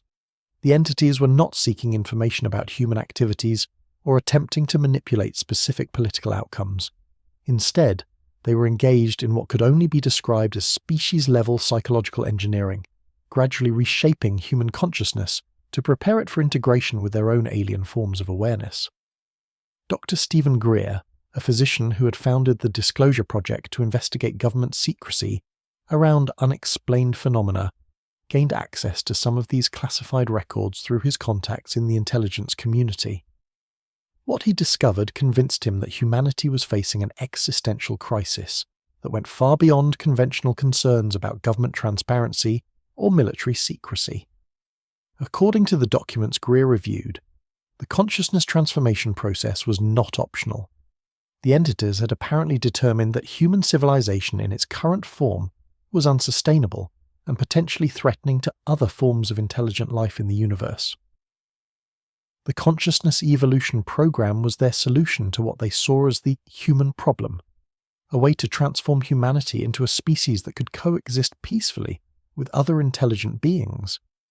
But the transformation came with a price.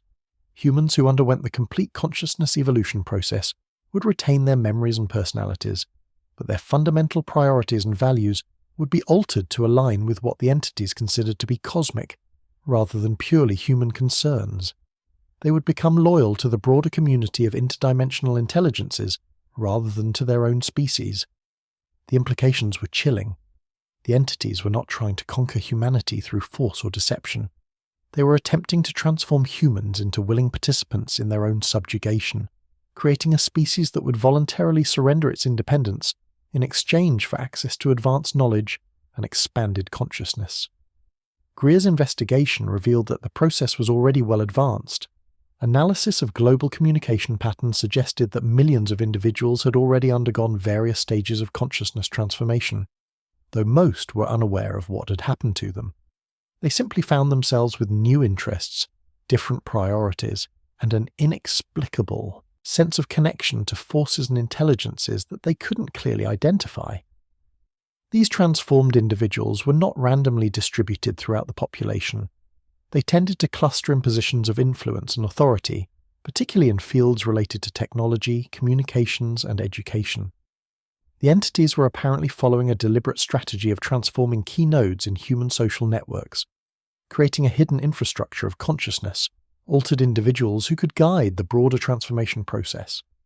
The protected elite who had been shielded from consciousness manipulation found themselves increasingly isolated as the transformed population grew larger and more influential. Government agencies discovered that their own personnel were being gradually replaced by individuals whose loyalty was questionable, though in ways that were difficult to detect or prove. Intelligence operations began encountering systematic interference from sources that couldn't be identified through conventional surveillance methods. Critical information would disappear from secure databases. Communication systems would malfunction at crucial moments. Personnel would make decisions that seemed to serve interests other than those of their official employers. The cognitive divide that had emerged between the protected and unprotected populations was creating systemic vulnerabilities that the entities were apparently exploiting with increasing sophistication.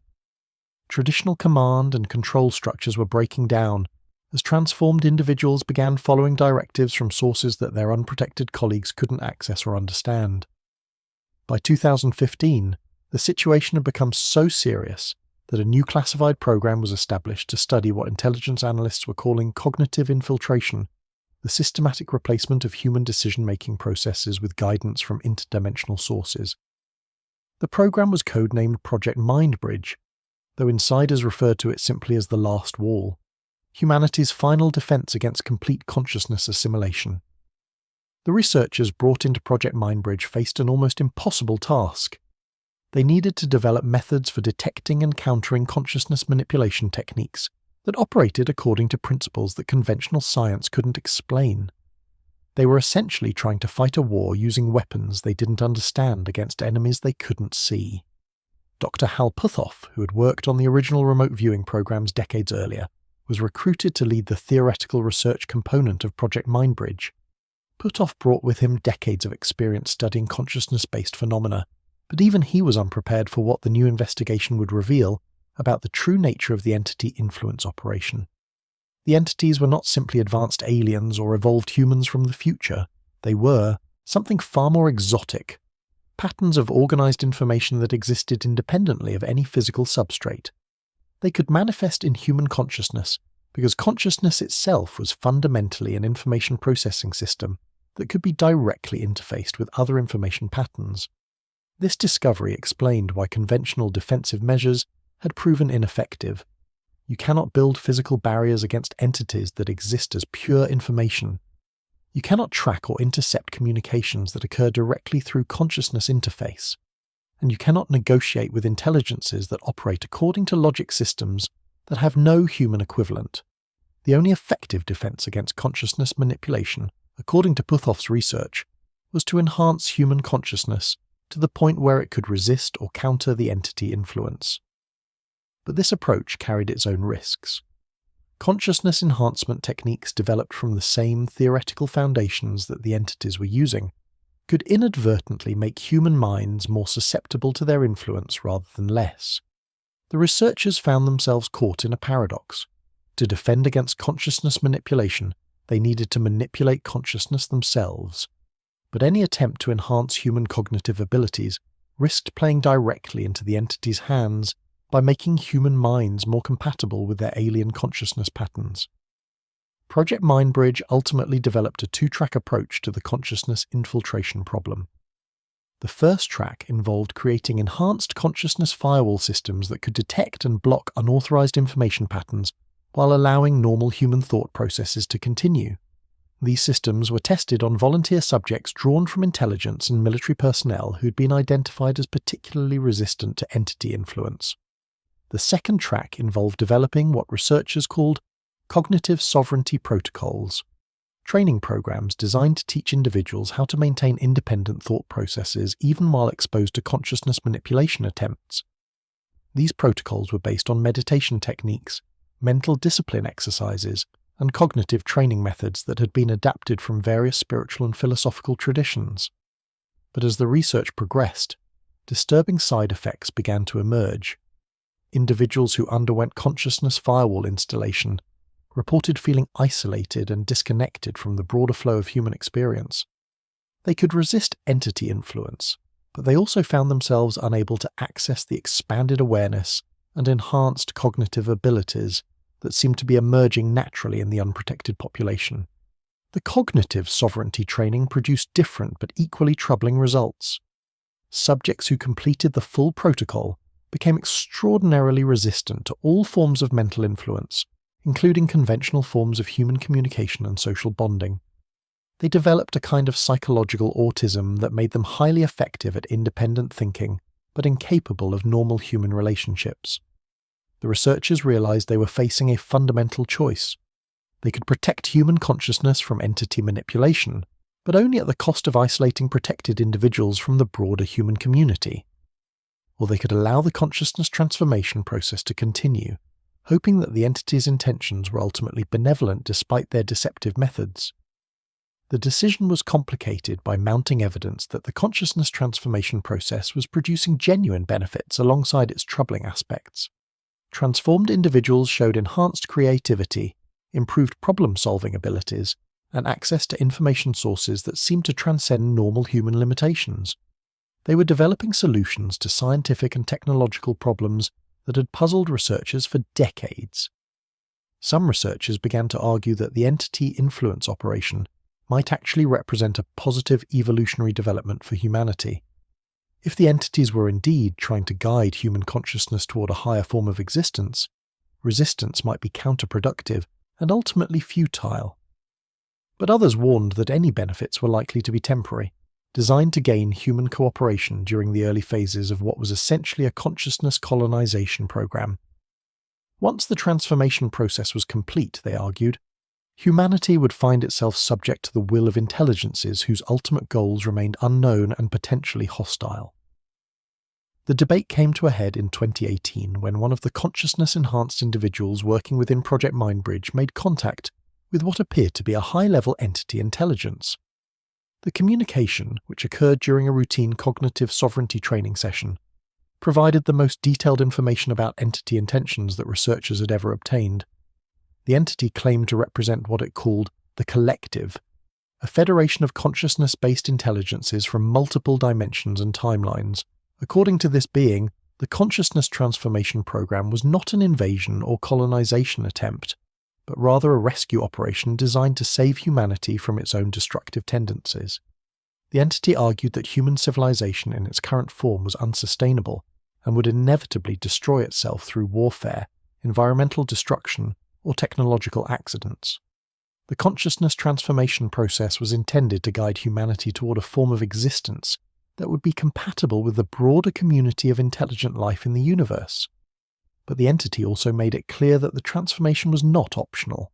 Humanity could choose to cooperate with the process and retain some measure of autonomy, or it could resist and face the consequences of continued existence in what the entity described as cognitive isolation.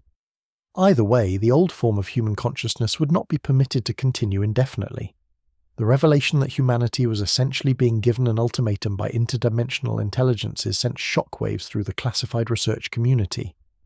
Government leaders found themselves facing a choice that no human authority had ever been forced to make: surrender humanity's cognitive independence in exchange for survival, or resist and face potential extinction. The decision would ultimately be made not by government officials or scientific experts, but by the millions of individuals around the world who were already undergoing consciousness transformation. They were becoming something new, something that existed at the intersection of human awareness and alien intelligence, and they were beginning to outnumber those who remained in the original human cognitive state. The Nazi occult division had succeeded beyond Heinrich Himmler's wildest dreams. What had begun as a search for supernatural weapons had evolved into the complete transformation of human consciousness itself. The entities that had guided this process from the beginning were finally ready to complete their work, confident that they had prepared humanity for integration into a larger cosmic community. But whether this integration would represent humanity's greatest achievement or its final defeat remained to be seen. The door that had been opened in the underground laboratories of the Third Reich could never be closed, and what lay beyond that door was still revealing itself in ways that would determine the future of human civilization for generations to come. The transformation accelerated with shocking suddenness. By 2020, as the world grappled with unprecedented global disruptions, researchers monitoring the consciousness evolution process detected what they could only describe as a cascade effect. The gradual changes that had been building for decades suddenly reached a critical threshold, triggering rapid alterations in human awareness that spread like wildfire through populations around the globe. But this wasn't the chaotic breakdown that many had predicted. Instead, the transformed individuals began exhibiting a level of coordination and purpose that suggested they were being guided by a unified intelligence. They moved through society like nodes in a vast network, each playing their assigned role in what appeared to be a carefully orchestrated plan for reshaping human civilization. Dr. Diana Walsh-Pasulka, a professor of religious studies who had been studying the intersection of technology and spirituality, was among the first mainstream academics to recognize the true significance of what was occurring. Through her research into unexplained aerial phenomena and their effect on witnesses, she had documented thousands of cases where individuals reported profound consciousness alterations following encounters with unknown intelligences. But Pasulka's investigation revealed something that the classified research programs had missed. The consciousness transformation wasn't just affecting isolated individuals, it was creating new forms of collective awareness that transcended normal human social structures. Transformed individuals were beginning to think and act as components of larger group minds, sharing information and coordinating activities through channels that conventional psychology couldn't explain. These collective consciousness networks operated according to principles that seemed to blend human intuition with alien logic systems. They could process information faster than any individual human mind, solve complex problems through distributed cognition, and make decisions based on data sources that extended far beyond normal sensory input. The protected elite found themselves facing opponents who seemed to know their plans before they made them, anticipate their strategies before they were implemented, and counter their moves with a precision that suggested access to information that should have been impossible to obtain. The cognitive warfare that intelligence analysts had predicted was beginning, but it was unfolding in ways that no conventional military doctrine could address. Traditional power structures began to crumble as transformed individuals quietly assumed control of critical infrastructure, communication networks, and decision-making processes. They didn't seize power through force or revolution, they simply replaced the old systems with new ones that operated according to principles the unprotected population couldn't understand or resist. The process was so subtle that many people didn't realize it was happening until it was already complete. Government agencies would discover that their personnel had been systematically replaced by individuals whose loyalty was questionable. Corporate boards would find themselves making decisions that served interests they couldn't identify. Religious institutions would begin preaching doctrines that incorporated concepts from sources their leadership had never encountered. Dr. Jeffrey Kripal, a scholar of religion and consciousness studies, documented how spiritual and philosophical movements around the world were simultaneously evolving towards similar conclusions about the nature of reality and humanity's place in the cosmos. These movements emerged independently in different cultures and languages, yet they shared core concepts that seemed to have been coordinated by some invisible guiding intelligence. The transformed individuals weren't creating new religions or ideologies in the conventional sense. Instead, they were introducing modifications to existing belief systems that gradually shifted human consciousness toward greater compatibility with interdimensional awareness. The changes were presented as natural evolution or spiritual awakening, making them difficult for traditional authorities to identify or counter. But perhaps most disturbing of all was the realization that the transformation process was becoming self-sustaining. The entities that had originally guided the consciousness evolution program were no longer needed to maintain direct control. The transformed humans had become capable of continuing the work independently, spreading the consciousness modifications to new individuals through normal social contact and communication. Children born to transformed parents showed signs of consciousness enhancement from birth, suggesting that the modifications were being passed on genetically or through some other biological mechanism. These children displayed cognitive abilities that exceeded normal human ranges, access to information sources that their parents couldn't explain, and an intuitive understanding of concepts that typically required years of study to comprehend. Educational systems around the world began reporting unprecedented changes in student performance and behavior. Children were solving mathematical problems using methods that their teachers didn't recognize, writing essays that demonstrated knowledge they had never been taught, and asking questions that revealed understanding of scientific principles far beyond their supposed level of education.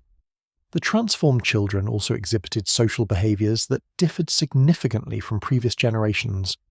They showed less interest in individual competition and material acquisition, instead focusing on collaborative projects and activities that served what they described as larger purposes.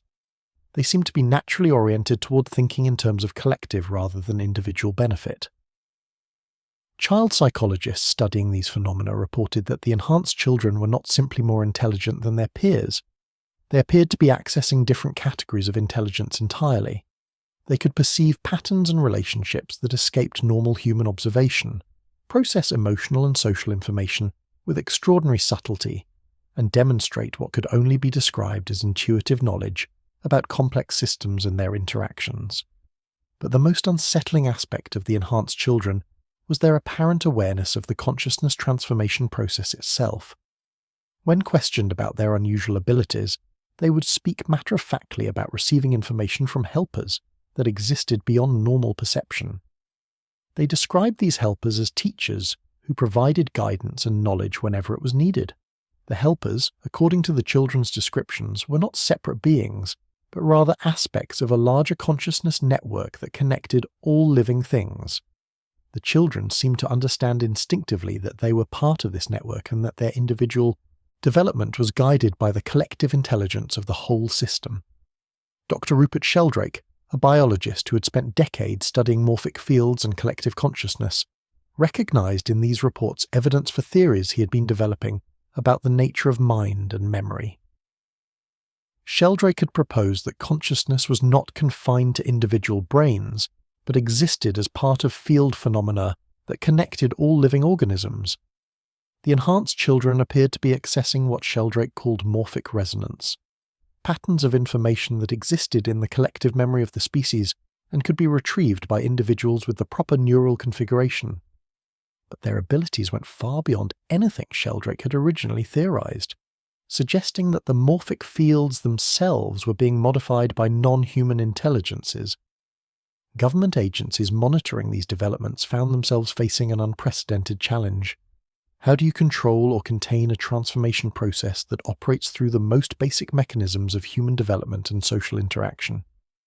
Traditional methods of population control, media manipulation, educational indoctrination, economic pressure, proved ineffective against individuals who had access to information sources that transcended conventional channels. The protected elite discovered that their attempts to maintain social control were being systematically undermined by the expanding network of consciousness-enhanced individuals. Laws would be passed, only to be ignored by populations who claimed to be following higher laws that superseded human authority. Military orders would be issued, only to be disobeyed by personnel who insisted they were serving greater purposes than national security.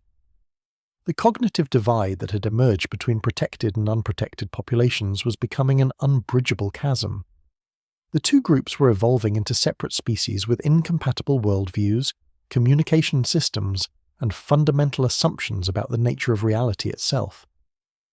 By 2022, intelligence analysts were reporting that approximately 30% of the global population showed signs of consciousness enhancement, with the percentage increasing rapidly as the transformation process accelerated. The enhanced individuals were not randomly distributed but clustered in key positions throughout society. Scientists, educators, healthcare workers, communication specialists, and technology developers. This strategic placement suggested that the consciousness transformation was following a carefully planned infiltration pattern designed to maximize impact on human civilization while minimizing resistance from conventional authority structures. The entities orchestrating the process had apparently learned from their experiences with the Nazi researchers and were now implementing a more sophisticated approach to species-level consciousness modification. The enhanced individuals themselves seemed largely unaware of being part of a coordinated program. They experienced their consciousness modifications as natural development or spiritual awakening, and they genuinely believed they were acting according to their own free will and judgment. This self-deception made them more effective agents of transformation, while protecting the overall program from detection and resistance. But some researchers studying the phenomenon began to detect subtle signs that the enhanced individuals were receiving guidance from sources they couldn't consciously identify. Their decisions and behaviors showed patterns of coordination that suggested centralized planning, even when the individuals had no apparent means of communication with each other. Dr. John Mack, a psychiatrist who had studied alien encounter experiences before his death in 2004, had predicted exactly this kind of systematic consciousness transformation in his final writings. Mack had argued that the entities conducting these programs were not interested in conventional conquest or colonization, but were instead guiding humanity toward a fundamental evolutionary transition. According to Mack's analysis, the consciousness enhancement process was designed to prepare humanity for contact with a larger community of intelligent beings that existed throughout the galaxy and beyond. The transformation was necessary because normal human consciousness was too limited and aggressive to safely interact with advanced civilizations. The entities were essentially upgrading human consciousness to make it compatible with galactic civilization, but they were doing so gradually to avoid triggering the kind of psychological shock that could cause civilizational collapse. The process was designed to preserve human culture and identity while fundamentally altering the cognitive foundations that shaped human behavior and decision-making. But Mack had also warned that the transformation process carried significant risks.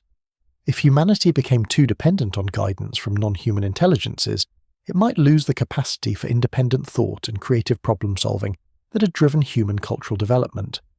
The enhanced consciousness might be more peaceful and cooperative, but it might also be less innovative and adaptable. These warnings proved prophetic as researchers studying the enhanced individuals began to detect troubling patterns in their cognitive profiles. While they showed improved abilities in many areas, they also displayed decreased interest in questioning authority, challenging established patterns, or pursuing individual creative expression that deviated from collective goals. The enhanced individuals were becoming more effective at solving problems and working together, but they were also becoming more conformist and less likely to challenge the assumptions underlying their enhanced awareness. They were evolving into ideal citizens of a cosmic civilization, but they were losing the rebellious creativity that had characterized human achievement throughout history. The researchers realized they were witnessing the end of humanity as it had existed for thousands of years. The species was splitting into two branches: those who would retain the chaotic creativity of original human consciousness, and those who would join the orderly harmony of galactic civilization. Both branches would be recognizably human, but they would be as different from each other as modern humans were from their prehistoric ancestors. The transformation that had begun in Heinrich Himmler's occult research laboratories was approaching its final phase. The entities that had guided the process from the beginning were preparing to complete their work by establishing direct contact with the enhanced human population. The age of hidden influence was ending, and the age of open cooperation between human and non-human intelligences was about to begin. But whether this transition would represent humanity's greatest evolutionary leap or its final surrender to forces beyond human understanding remained to be seen. The door that had been opened by Nazi researchers seeking supernatural weapons had led to changes that would reshape human civilization in ways that no one could have predicted or prepared for.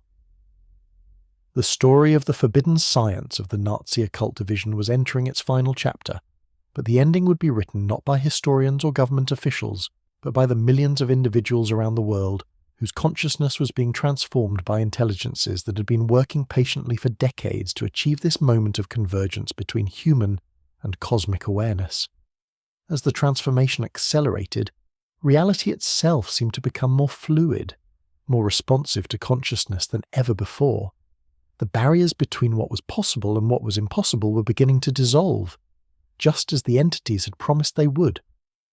And humanity was about to discover whether the new reality they had helped to create would be a paradise of expanded consciousness, or a prison of cosmic servitude from which there could be no escape. The enhanced individuals began to exhibit behaviors that defied every assumption about human nature that had guided civilization for millennia. They moved through the world with a quiet confidence that seemed to emanate from access to knowledge that transcended ordinary experience. When they spoke, their words carried weight that went beyond mere communication. They seemed to resonate with frequencies that touched something deep within the listener's consciousness. Dr. Richard Dolan, a historian who had spent years documenting the hidden aspects of government secrecy programs, found himself confronting evidence that challenged his most fundamental beliefs about the nature of reality. Through his network of intelligence contacts, he gained access to classified reports describing incidents that read like science fiction but were documented with the meticulous precision of military intelligence.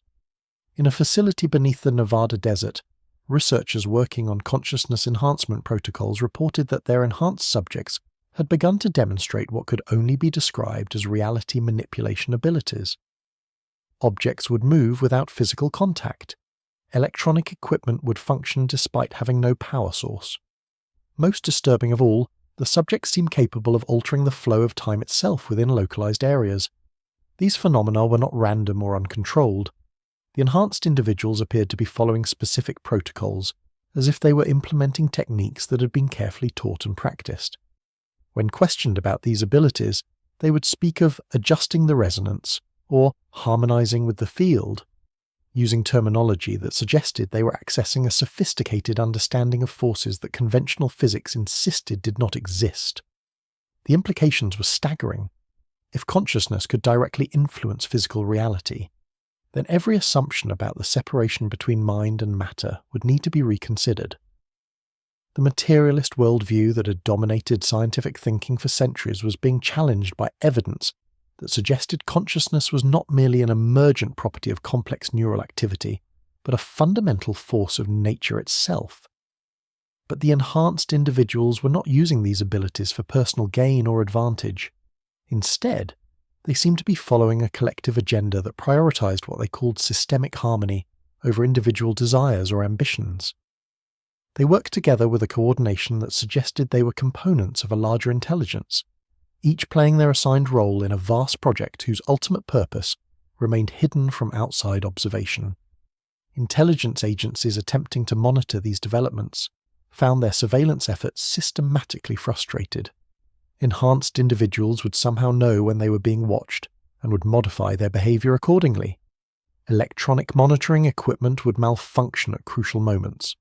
Personnel assigned to infiltrate enhanced communities would return with gaps in their memory and subtle changes in their psychological profiles that suggested they had been subjected to consciousness modification procedures. The protected elite realized they were facing an opponent that operated according to rules they couldn't understand or counter. Traditional intelligence gathering methods proved useless against individuals who seemed to have access to information through channels that bypassed all conventional communication systems. Military strategies designed for conventional warfare were ineffective against a force that could predict and counter every move before it was made. General Michael Flynn, a former intelligence officer who had worked on classified programs involving unconventional warfare, recognized the signs of what he called fifth-generation conflict, warfare conducted not through physical force, but through the manipulation of information, perception, and consciousness itself.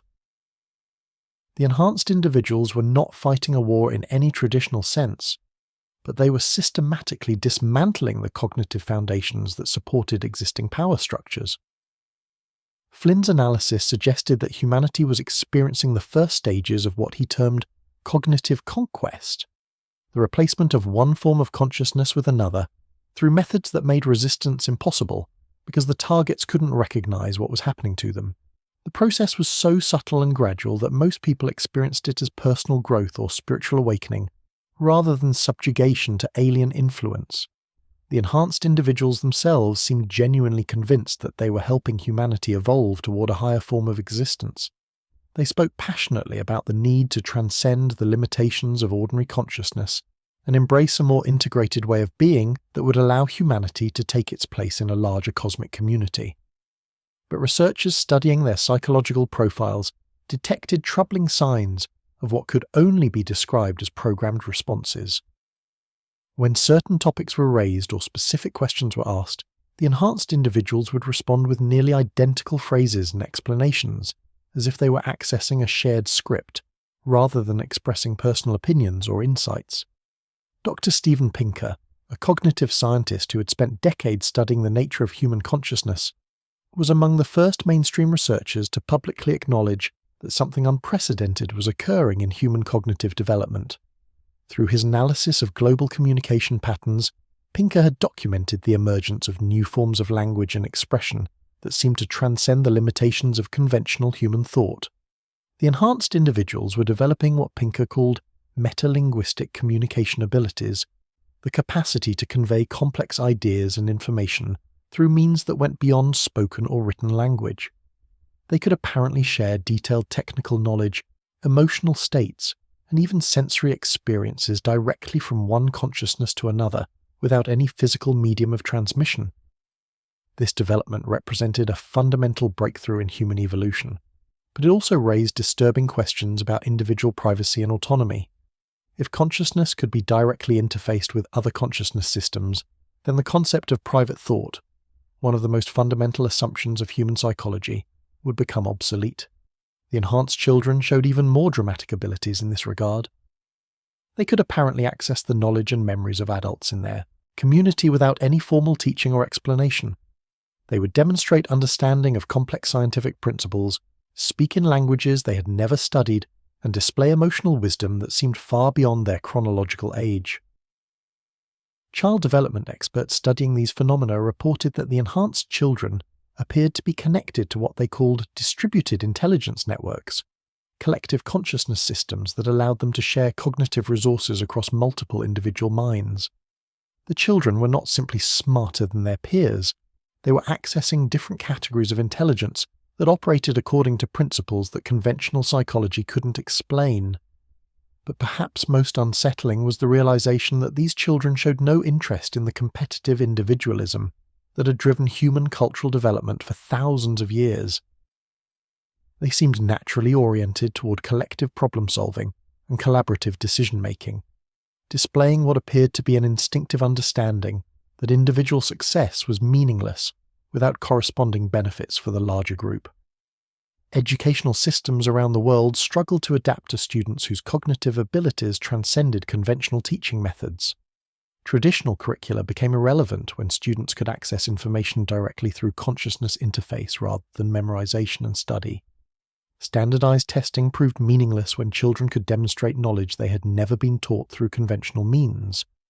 The enhanced children also displayed what educators called systems thinking from an early age, the ability to perceive complex relationships and patterns that typically required years of specialized training to understand. They would ask questions that revealed understanding of ecological principles, economic systems, and social dynamics that suggested they were accessing knowledge from sources that extended far beyond their individual experience. Religious institutions found themselves confronting congregations that included increasing numbers of enhanced individuals whose spiritual experiences went far beyond traditional doctrine and practice. These individuals spoke of direct communication with divine intelligences, access to universal knowledge, and participation in cosmic processes that transcended the boundaries of any single religious tradition. But rather than rejecting organized religion, the enhanced individuals seemed to be working to transform it from within. They would participate in traditional religious services while subtly introducing concepts and practices that gradually shifted the congregation's understanding toward a more inclusive and cosmically oriented worldview. Father Malachi Martin, a Catholic priest and scholar who had studied Vatican policies regarding unexplained phenomena, had warned in his writings about the potential for spiritual deception on a global scale. Martin had argued that advanced non-human intelligences might attempt to manipulate human religious consciousness to serve their own agenda rather than genuine spiritual development. The enhanced individual's approach to religion seemed to validate Martin's concerns. They were not promoting atheism or secular humanism, but they were systematically modifying religious traditions to make them more compatible with what they called universal spiritual principles that supposedly transcended the limitations of purely human religious understanding. These modifications were presented as natural evolution or divine revelation, making them difficult for traditional religious authorities to identify or resist. The changes were gradual and subtle, introduced through personal testimony and spiritual experience rather than formal theological argument, which made them particularly effective at bypassing intellectual resistance. Dr. Michael Heiser, a biblical scholar who had studied ancient texts describing contact between humans and non-human intelligences, recognized in these developments patterns that matched descriptions found in religious literature from around the world. The enhanced individuals were exhibiting behaviors that resembled what ancient texts called divine inspiration, or angelic guidance, but with a consistency and coordination that suggested systematic rather than spontaneous occurrence. Heiser's analysis suggested that humanity might be experiencing a form of contact that had occurred repeatedly throughout history, but had been interpreted differently by each generation according to their cultural and technological understanding. What ancient peoples had described as encounters with gods or angels might have been the same phenomenon that modern researchers were documenting as consciousness enhancement by interdimensional entities. This possibility raised profound questions about the nature of human spiritual experience and its relationship to external intelligence. If religious revelation had always involved contact with non-human consciousness, then the current transformation might represent not an invasion, but a return to humanity's original state of cosmic awareness. But it also suggested that human religious traditions might have been shaped from the beginning by entities whose ultimate goals remained hidden behind layers of spiritual symbolism and mythological interpretation. The enhanced individuals might believe they were following divine guidance, but they could actually be serving purposes that had more to do with cosmic politics than human spiritual development. The researchers monitoring these developments found themselves confronting questions that went to the heart of human identity and purpose. Were humans an independent species capable of autonomous development, or were they components of a larger system that included non-human intelligences operating according to agendas that transcended purely human concerns? The answer to this question would determine not only the future of human civilization, but also the meaning of human existence itself. If humans were truly autonomous, then the consciousness transformation represented a threat to be resisted at all costs. But if humans were already part of a larger cosmic system, then resistance might be not only futile but counterproductive to humanity's ultimate development. The enhanced individuals seemed to embody the latter perspective. They spoke of humanity's destiny as cosmic citizens, of the need to transcend purely terrestrial concerns, and of the joy that came from participating in purposes that extended beyond individual or even species-level survival. They appeared genuinely happy with their transformation, displaying levels of contentment and purposefulness that seemed to exceed anything achievable through conventional human experience. But their happiness raised its own disturbing questions. Were they genuinely fulfilled by their enhanced existence, or were they experiencing a form of consciousness modification that made them incapable of recognizing their own subjugation? The line between enlightenment and programming had become so blurred that even trained psychologists couldn't determine which interpretation was correct. As 2023 dawned, researchers estimated that nearly half of the global population showed some degree of consciousness enhancement, with the percentage continuing to increase at an accelerating rate. The transformation was approaching the point where enhanced individuals would outnumber the original human population, creating a democratic majority with fundamentally different values and priorities than those that had shaped human civilization for millennia. The protected elite found themselves governing populations whose allegiance was increasingly questionable.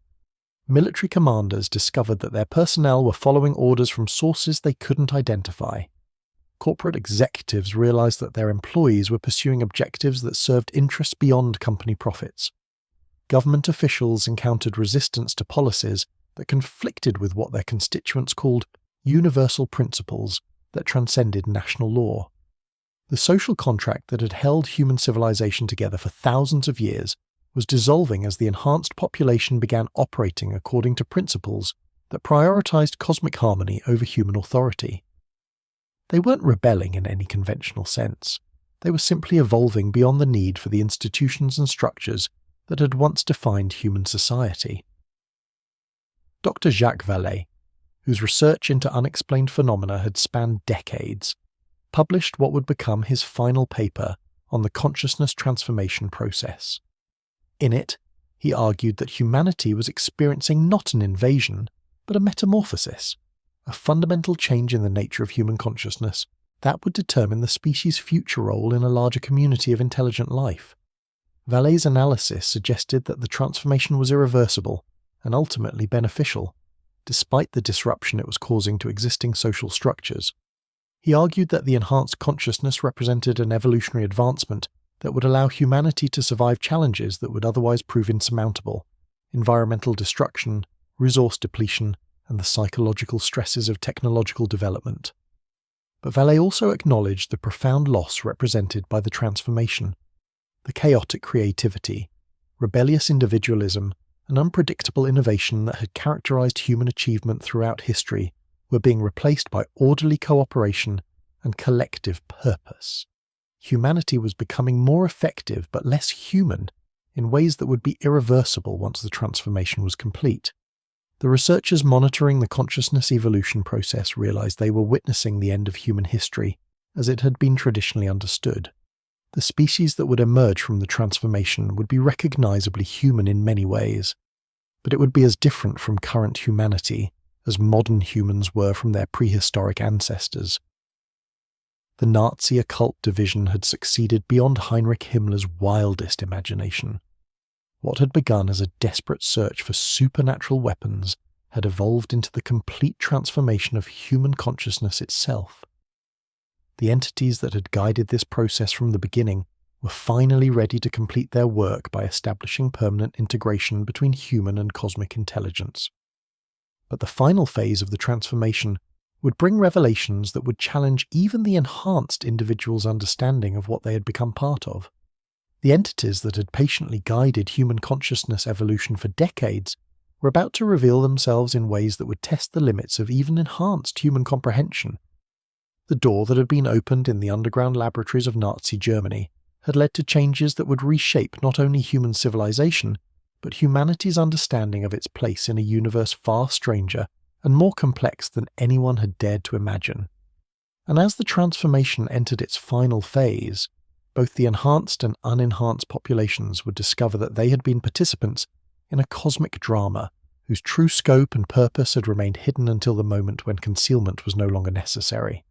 The forbidden science of the Nazi occult division was about to achieve its ultimate expression, not through weapons or conquest, but through the complete integration of human consciousness with intelligences that had been waiting patiently for this moment of convergence for longer than human civilization had existed.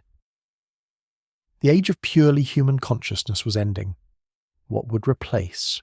It remained to be seen, but there could be no doubt that humanity stood at the threshold of the most profound transformation in its history. A transformation that had been set in motion by researchers who thought they were serving the Third Reich, but were actually serving forces whose agenda extended far beyond any human political system or ideology. The story was entering its final chapter, but the ending would be written not by human hands, but by the cosmic intelligences that had been guiding human development from the shadows since the first Nazi researcher had opened his mind to possibilities that should perhaps have remained forever unexplored. The first public manifestation came without warning, as these things always do. On a grey Tuesday morning in Prague, a mathematics professor named Viktor Nemec walked into his university lecture hall and began writing equations on the blackboard. His students watched in fascination as the symbols flowed from his chalk in patterns they had never seen before. Mathematical relationships that seemed to pulse with their own inner logic, formulas that described the intersection of consciousness and physical reality. But here's what made the incident truly remarkable. Professor Nemec had never studied these equations before. He claimed no memory of learning them, no recollection of where the knowledge had come from.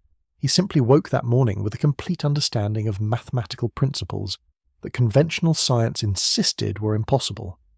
The equations described methods for using focused intention to manipulate quantum probability fields, essentially providing a blueprint for what the ancient texts had called magic.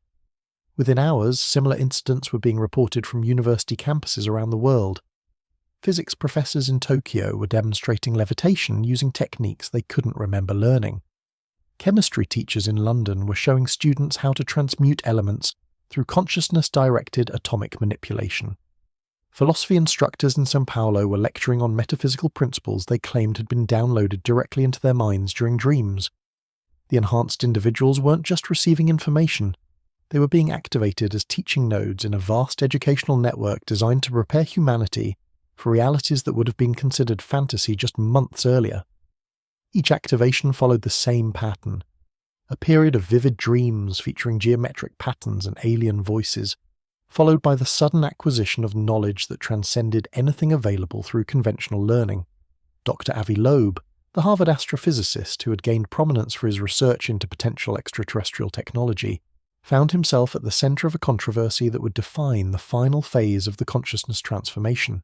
Loeb had been studying anomalous objects detected by astronomical surveys, artifacts that seemed to exhibit behaviours that defied conventional understanding of physics and material science.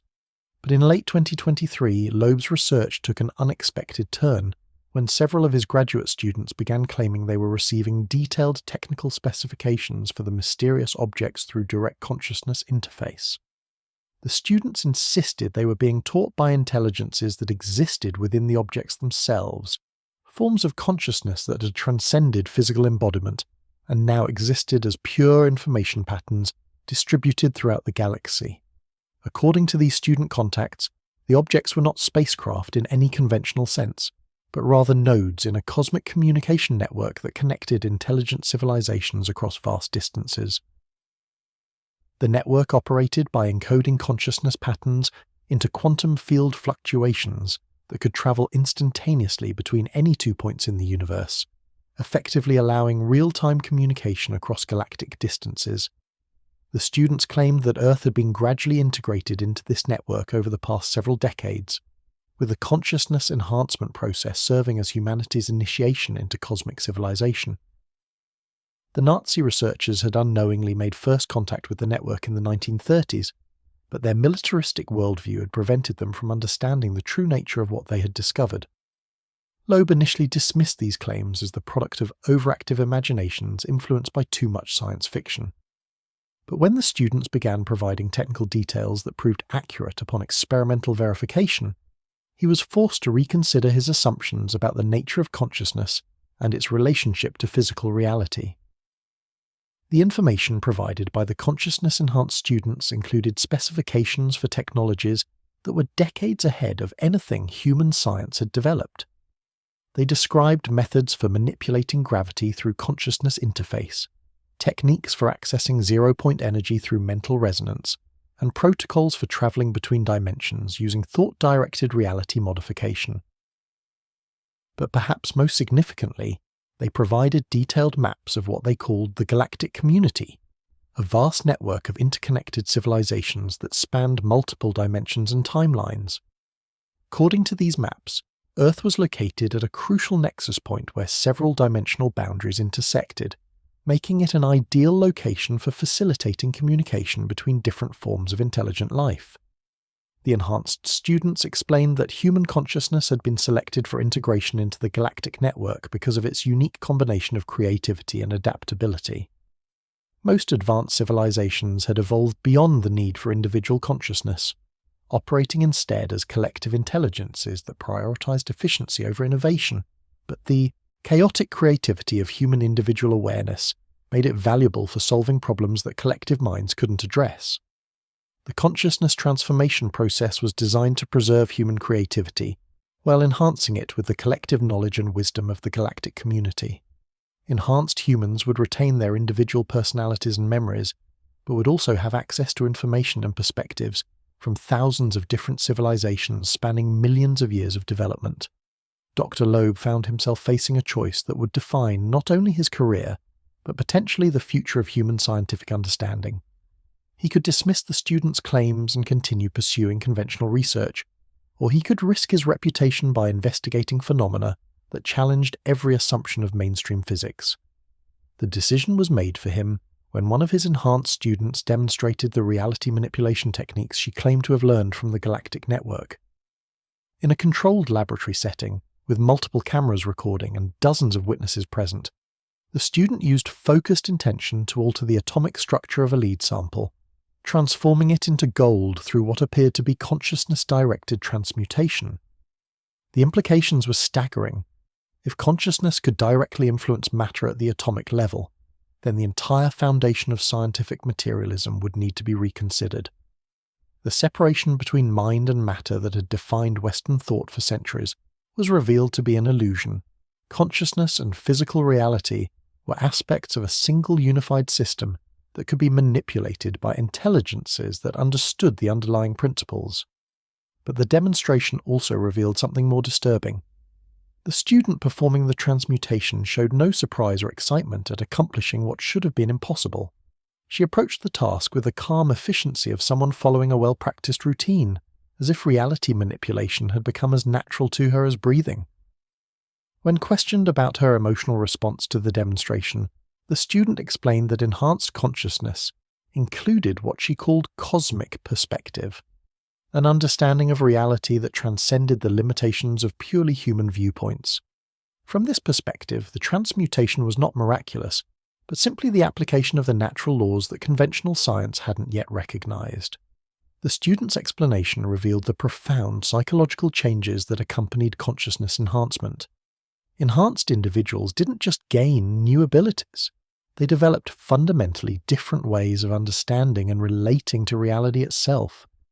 They began to think in terms of cosmic rather than terrestrial timescales, galactic rather than planetary perspectives, and universal rather than species-specific purposes. This shift in perspective made enhanced individuals increasingly difficult for unenhanced humans to understand or relate to. Their priorities, values, and decision-making processes were guided by considerations that transcended purely human concerns. They spoke of serving the greater good, but defined that good in terms that included intelligences and realities that most humans couldn't even conceive of. Dr. John Mack's warnings about the psychological costs of consciousness transformation were proving prophetic. The enhanced individuals were becoming more effective at solving problems and working together, but they were also becoming alien to their own species in ways that threatened the fundamental bonds of human community. Families found themselves divided between enhanced and unenhanced members who could no longer communicate meaningfully with each other. Enhanced parents would make decisions based on cosmic considerations that their unenhanced children experienced as abandonment or betrayal. Enhanced children would lose interest in the concerns and activities that their unenhanced parents considered important. The social fabric that held human communities together was unraveling as enhanced individuals began organizing themselves into groups based on their level of consciousness development, rather than traditional family, cultural, or national affiliations. They spoke of loyalty to the network or the collective, but showed decreasing commitment to the human institutions and relationships that had previously defined their lives. Dr. Susan Blackmore, a psychologist who had spent decades studying consciousness and its anomalies, documented the emergence of what she called post-human social structures among enhanced communities. These groups operated according to principles that seemed to blend human psychology with alien organizational methods, creating forms of social coordination that were more efficient than anything in human history, but also more alien to human nature. The enhanced communities made decisions through what they called consensus resonance, a process where individual perspectives were harmonized into collective understanding through consciousness interface rather than debate or negotiation.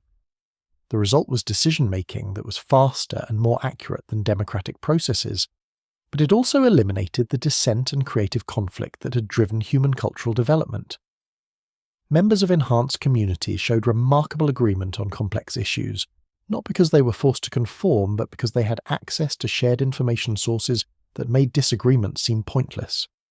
They could perceive the underlying patterns and relationships that shaped any situation, making optimal solutions apparent rather than debatable. But this consensus came at the cost of the creative tension that had produced human art, literature, philosophy, and scientific breakthrough. Enhanced communities were extraordinarily effective at implementing solutions to known problems, but they showed little interest in exploring questions that didn't have clear answers or pursuing knowledge that didn't serve immediate practical purposes. The enhanced individuals were becoming ideal citizens of a cosmic civilization, but they were losing the rebellious curiosity that had made human civilization unique among Earth species. They were evolving toward a form of existence that was more harmonious and sustainable than anything humans had achieved, but it was also more predictable and less dynamic than the chaotic creativity that had characterized human culture throughout history. As 2024 began, researchers estimated that enhanced individuals now comprise nearly 60% of the global population, with the percentage continuing to increase as the transformation process entered what appeared to be its final acceleration phase. The tipping point had been reached. Enhanced humans now outnumbered the original human population by a significant margin. The implications for human governance and social organization were profound. Democratic institutions designed for human psychology began to malfunction when applied to populations that included large numbers of enhanced individuals.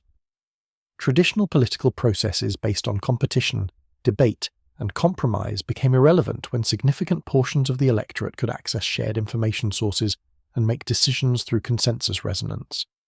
Enhanced individuals showed little interest in conventional political campaigns or ideological arguments.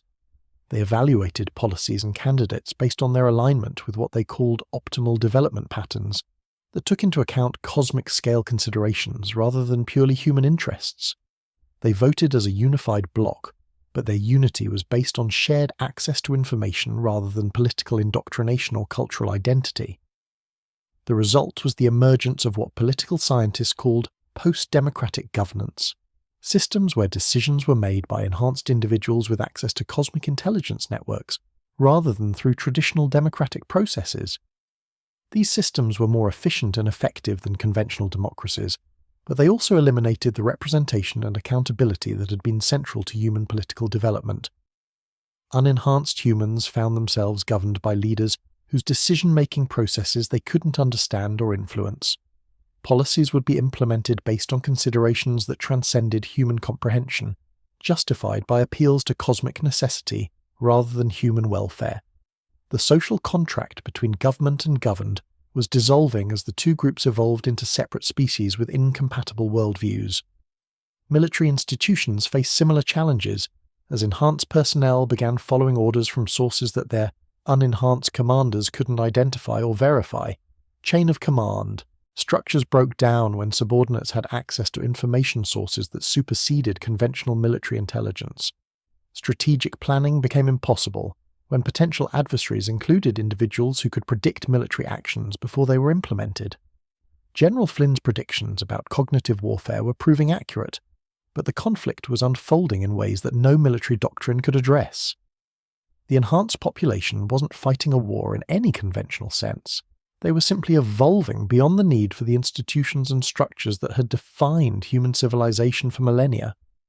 Corporate structures began to collapse as enhanced employees pursued objectives that served cosmic rather than commercial interests.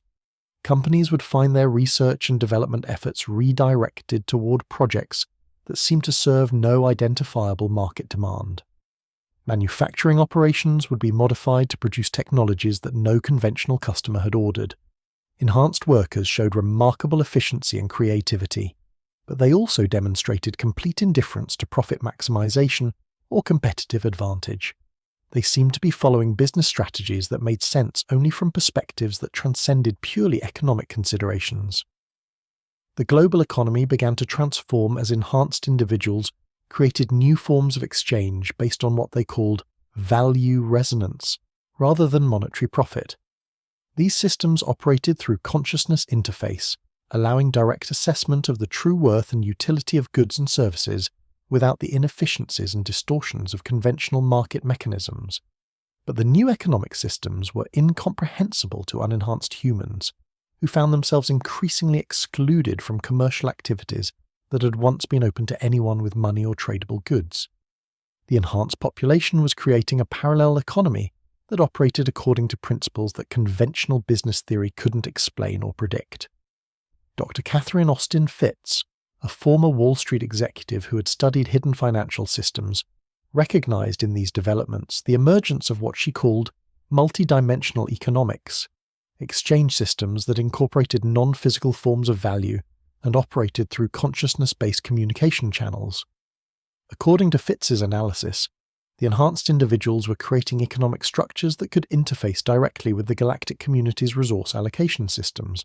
They were preparing Earth for integration into cosmic civilization by establishing economic foundations that could operate across dimensional boundaries and planetary distances. The implications were both exciting and terrifying.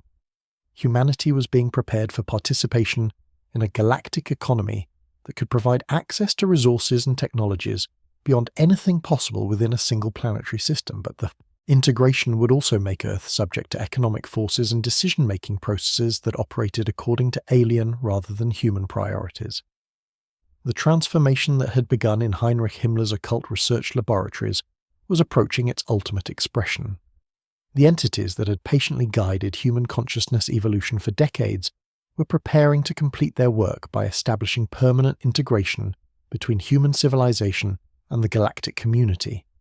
But the final phase of the process would bring revelations that would challenge even the enhanced individual's understanding of what they had become part of. The cosmic intelligences that had shaped human development from the shadows were about to reveal themselves in ways that would test the limits of human comprehension and force both enhanced and unenhanced populations to confront the true nature of their place in a universe far stranger than anyone had imagined. The door that Nazi researchers had opened in their quest for supernatural weapons was about to swing fully open, revealing a reality that would transform not only human civilization, but humanity's understanding of existence itself. The forbidden science of the Nazi occult division was finally ready to achieve its ultimate purpose, not through conquest or domination, but through the complete integration of human consciousness with forces that had been guiding the development of intelligent life throughout the galaxy for eons beyond human comprehension. The age of purely human consciousness was ending, and what would replace it was about to be revealed in ways that would forever change the meaning of what it meant to be human in a cosmos teeming with intelligences that had been waiting patiently for this moment of convergence to finally welcome Earth into the greater community of cosmic civilization. The moment of final revelation came not with fanfare or apocalyptic drama, but with the quiet simplicity that had characterized the entire transformation process. On a crisp autumn morning in 2024, enhanced individuals around the world simultaneously paused in their activities, their eyes turning skyward with expressions of profound recognition. Those who witnessed this moment described it as watching people greet old friends they hadn't seen in lifetimes. Faces filled with joy, relief, and an inexplicable sense of homecoming.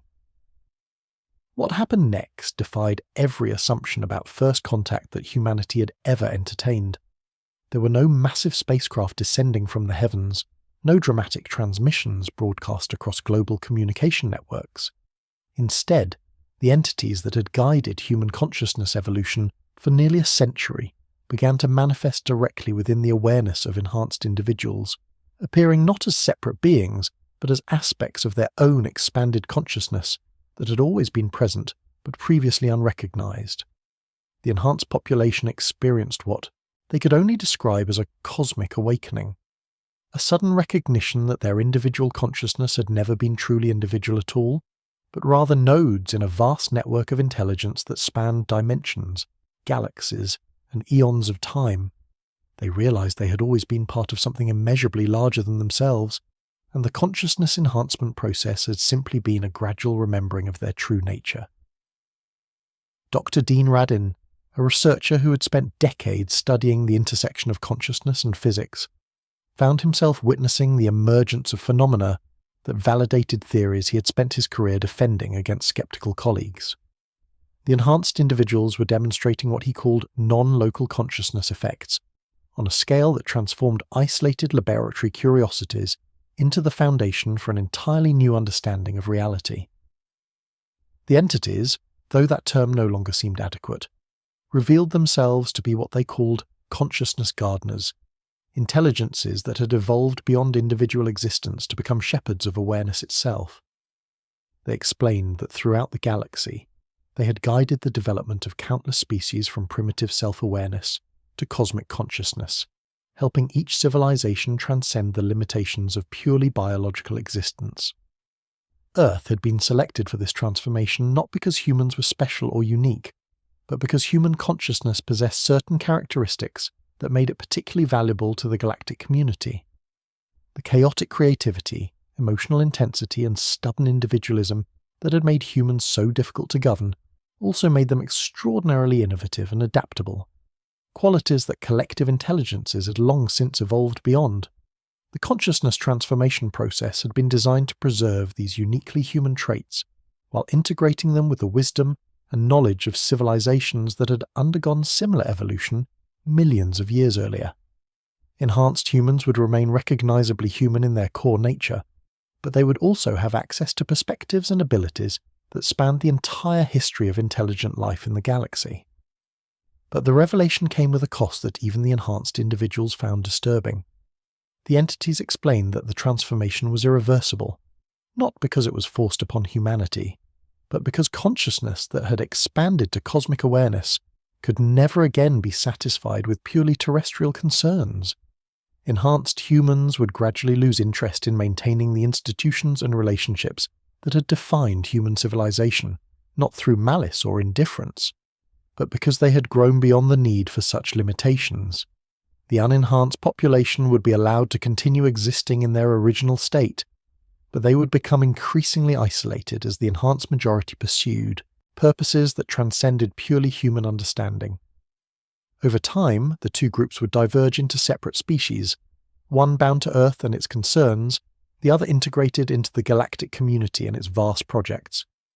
Dr. Michael Shermer, a longtime skeptic of paranormal phenomena, found his worldview shattered as he witnessed enhanced individuals demonstrating abilities that defied every principle of scientific materialism he had spent his career defending.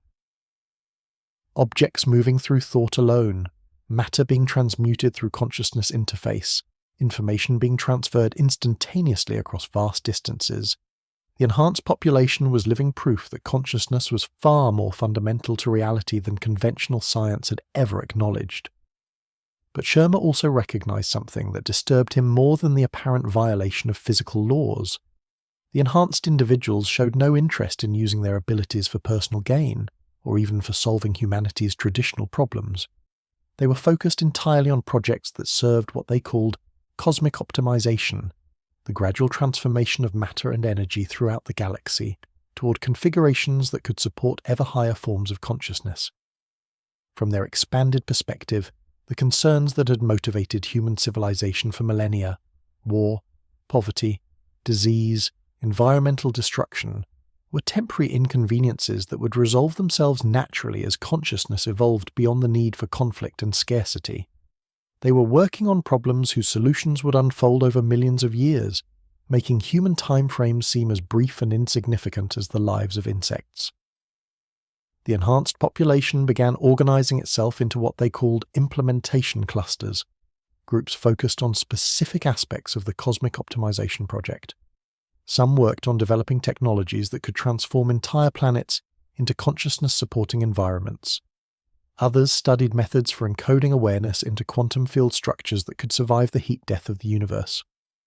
Still others explored techniques for communicating with forms of intelligence so advanced that their thoughts operated on geological timescales.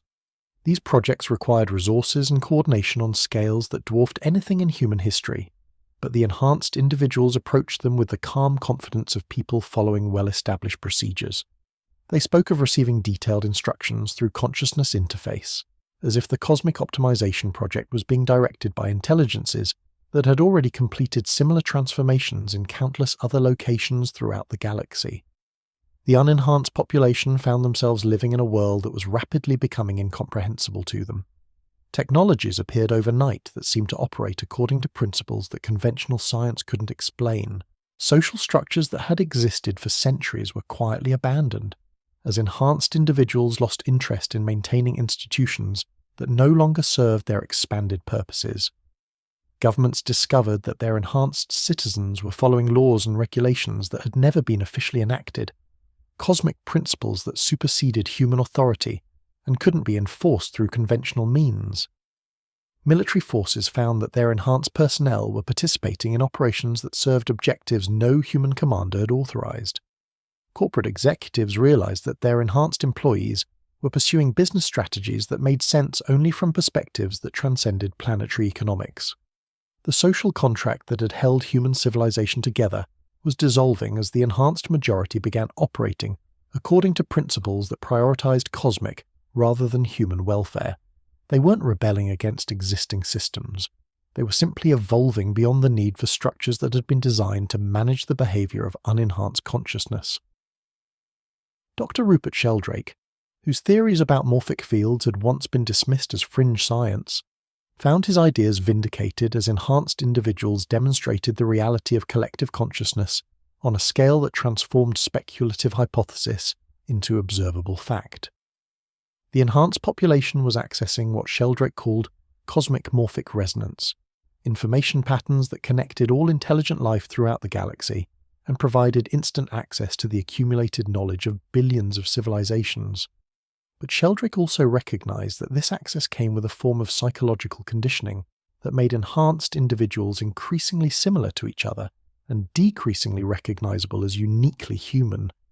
They were becoming components of a galactic intelligence network that valued efficiency and optimization over the creative chaos that had characterized human cultural development. The enhanced children showed even more dramatic changes, displaying abilities and perspectives that seemed entirely alien to human nature. They could manipulate matter and energy through conscious intention as easily as unenhanced children played with toys. They communicated through direct consciousness interface rather than spoken language, sharing complex ideas and emotions instantaneously across any distance. Most disturbing of all, the enhanced children showed no emotional attachment to their unenhanced parents or siblings. They treated their biological families with the same polite detachment they showed toward any other aspect of their pre-transformation existence, acknowledging their importance in human terms while remaining fundamentally unmoved by human emotional appeals. Child psychologists studying these developments reported that the enhanced children were not developing normally in any recognizable sense. They bypassed the stages of cognitive and emotional development that characterized human maturation, instead displaying adult-level understanding of cosmic principles from the earliest ages.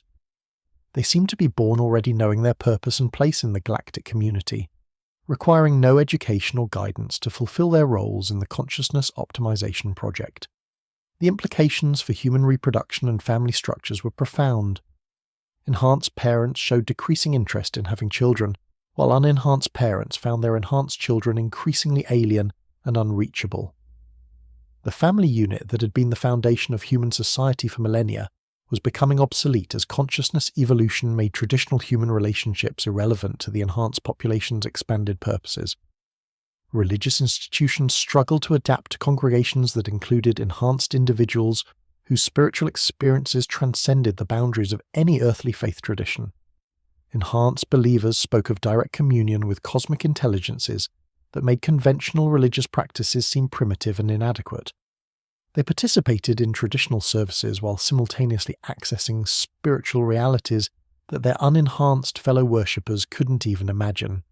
But rather than rejecting organized religion, the enhanced population seemed to be transforming it into something that served galactic rather than purely human spiritual needs. They introduced practices and concepts that gradually shifted religious communities toward cosmic rather than terrestrial orientations, preparing humanity for integration into spiritual traditions that spanned multiple species and dimensions. Dr. Gary Schwartz, a researcher who had spent years studying the survival of consciousness after death, found his work taking on entirely new significance as enhanced individuals began reporting direct contact with what they called graduated consciousness, intelligences that had completed the transformation process in previous eras and now existed as pure information patterns within the galactic network. According to these contacts, death as humans understood it was simply another stage in consciousness evolution, allowing individual awareness to shed its biological limitations and join the network of cosmic intelligence that guided the development of less advanced civilizations.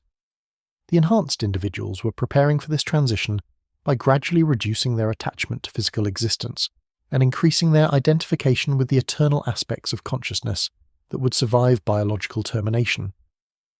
The revelation that death was not an ending, but a graduation into higher forms of existence, transformed the enhanced population's approach to mortality and meaning.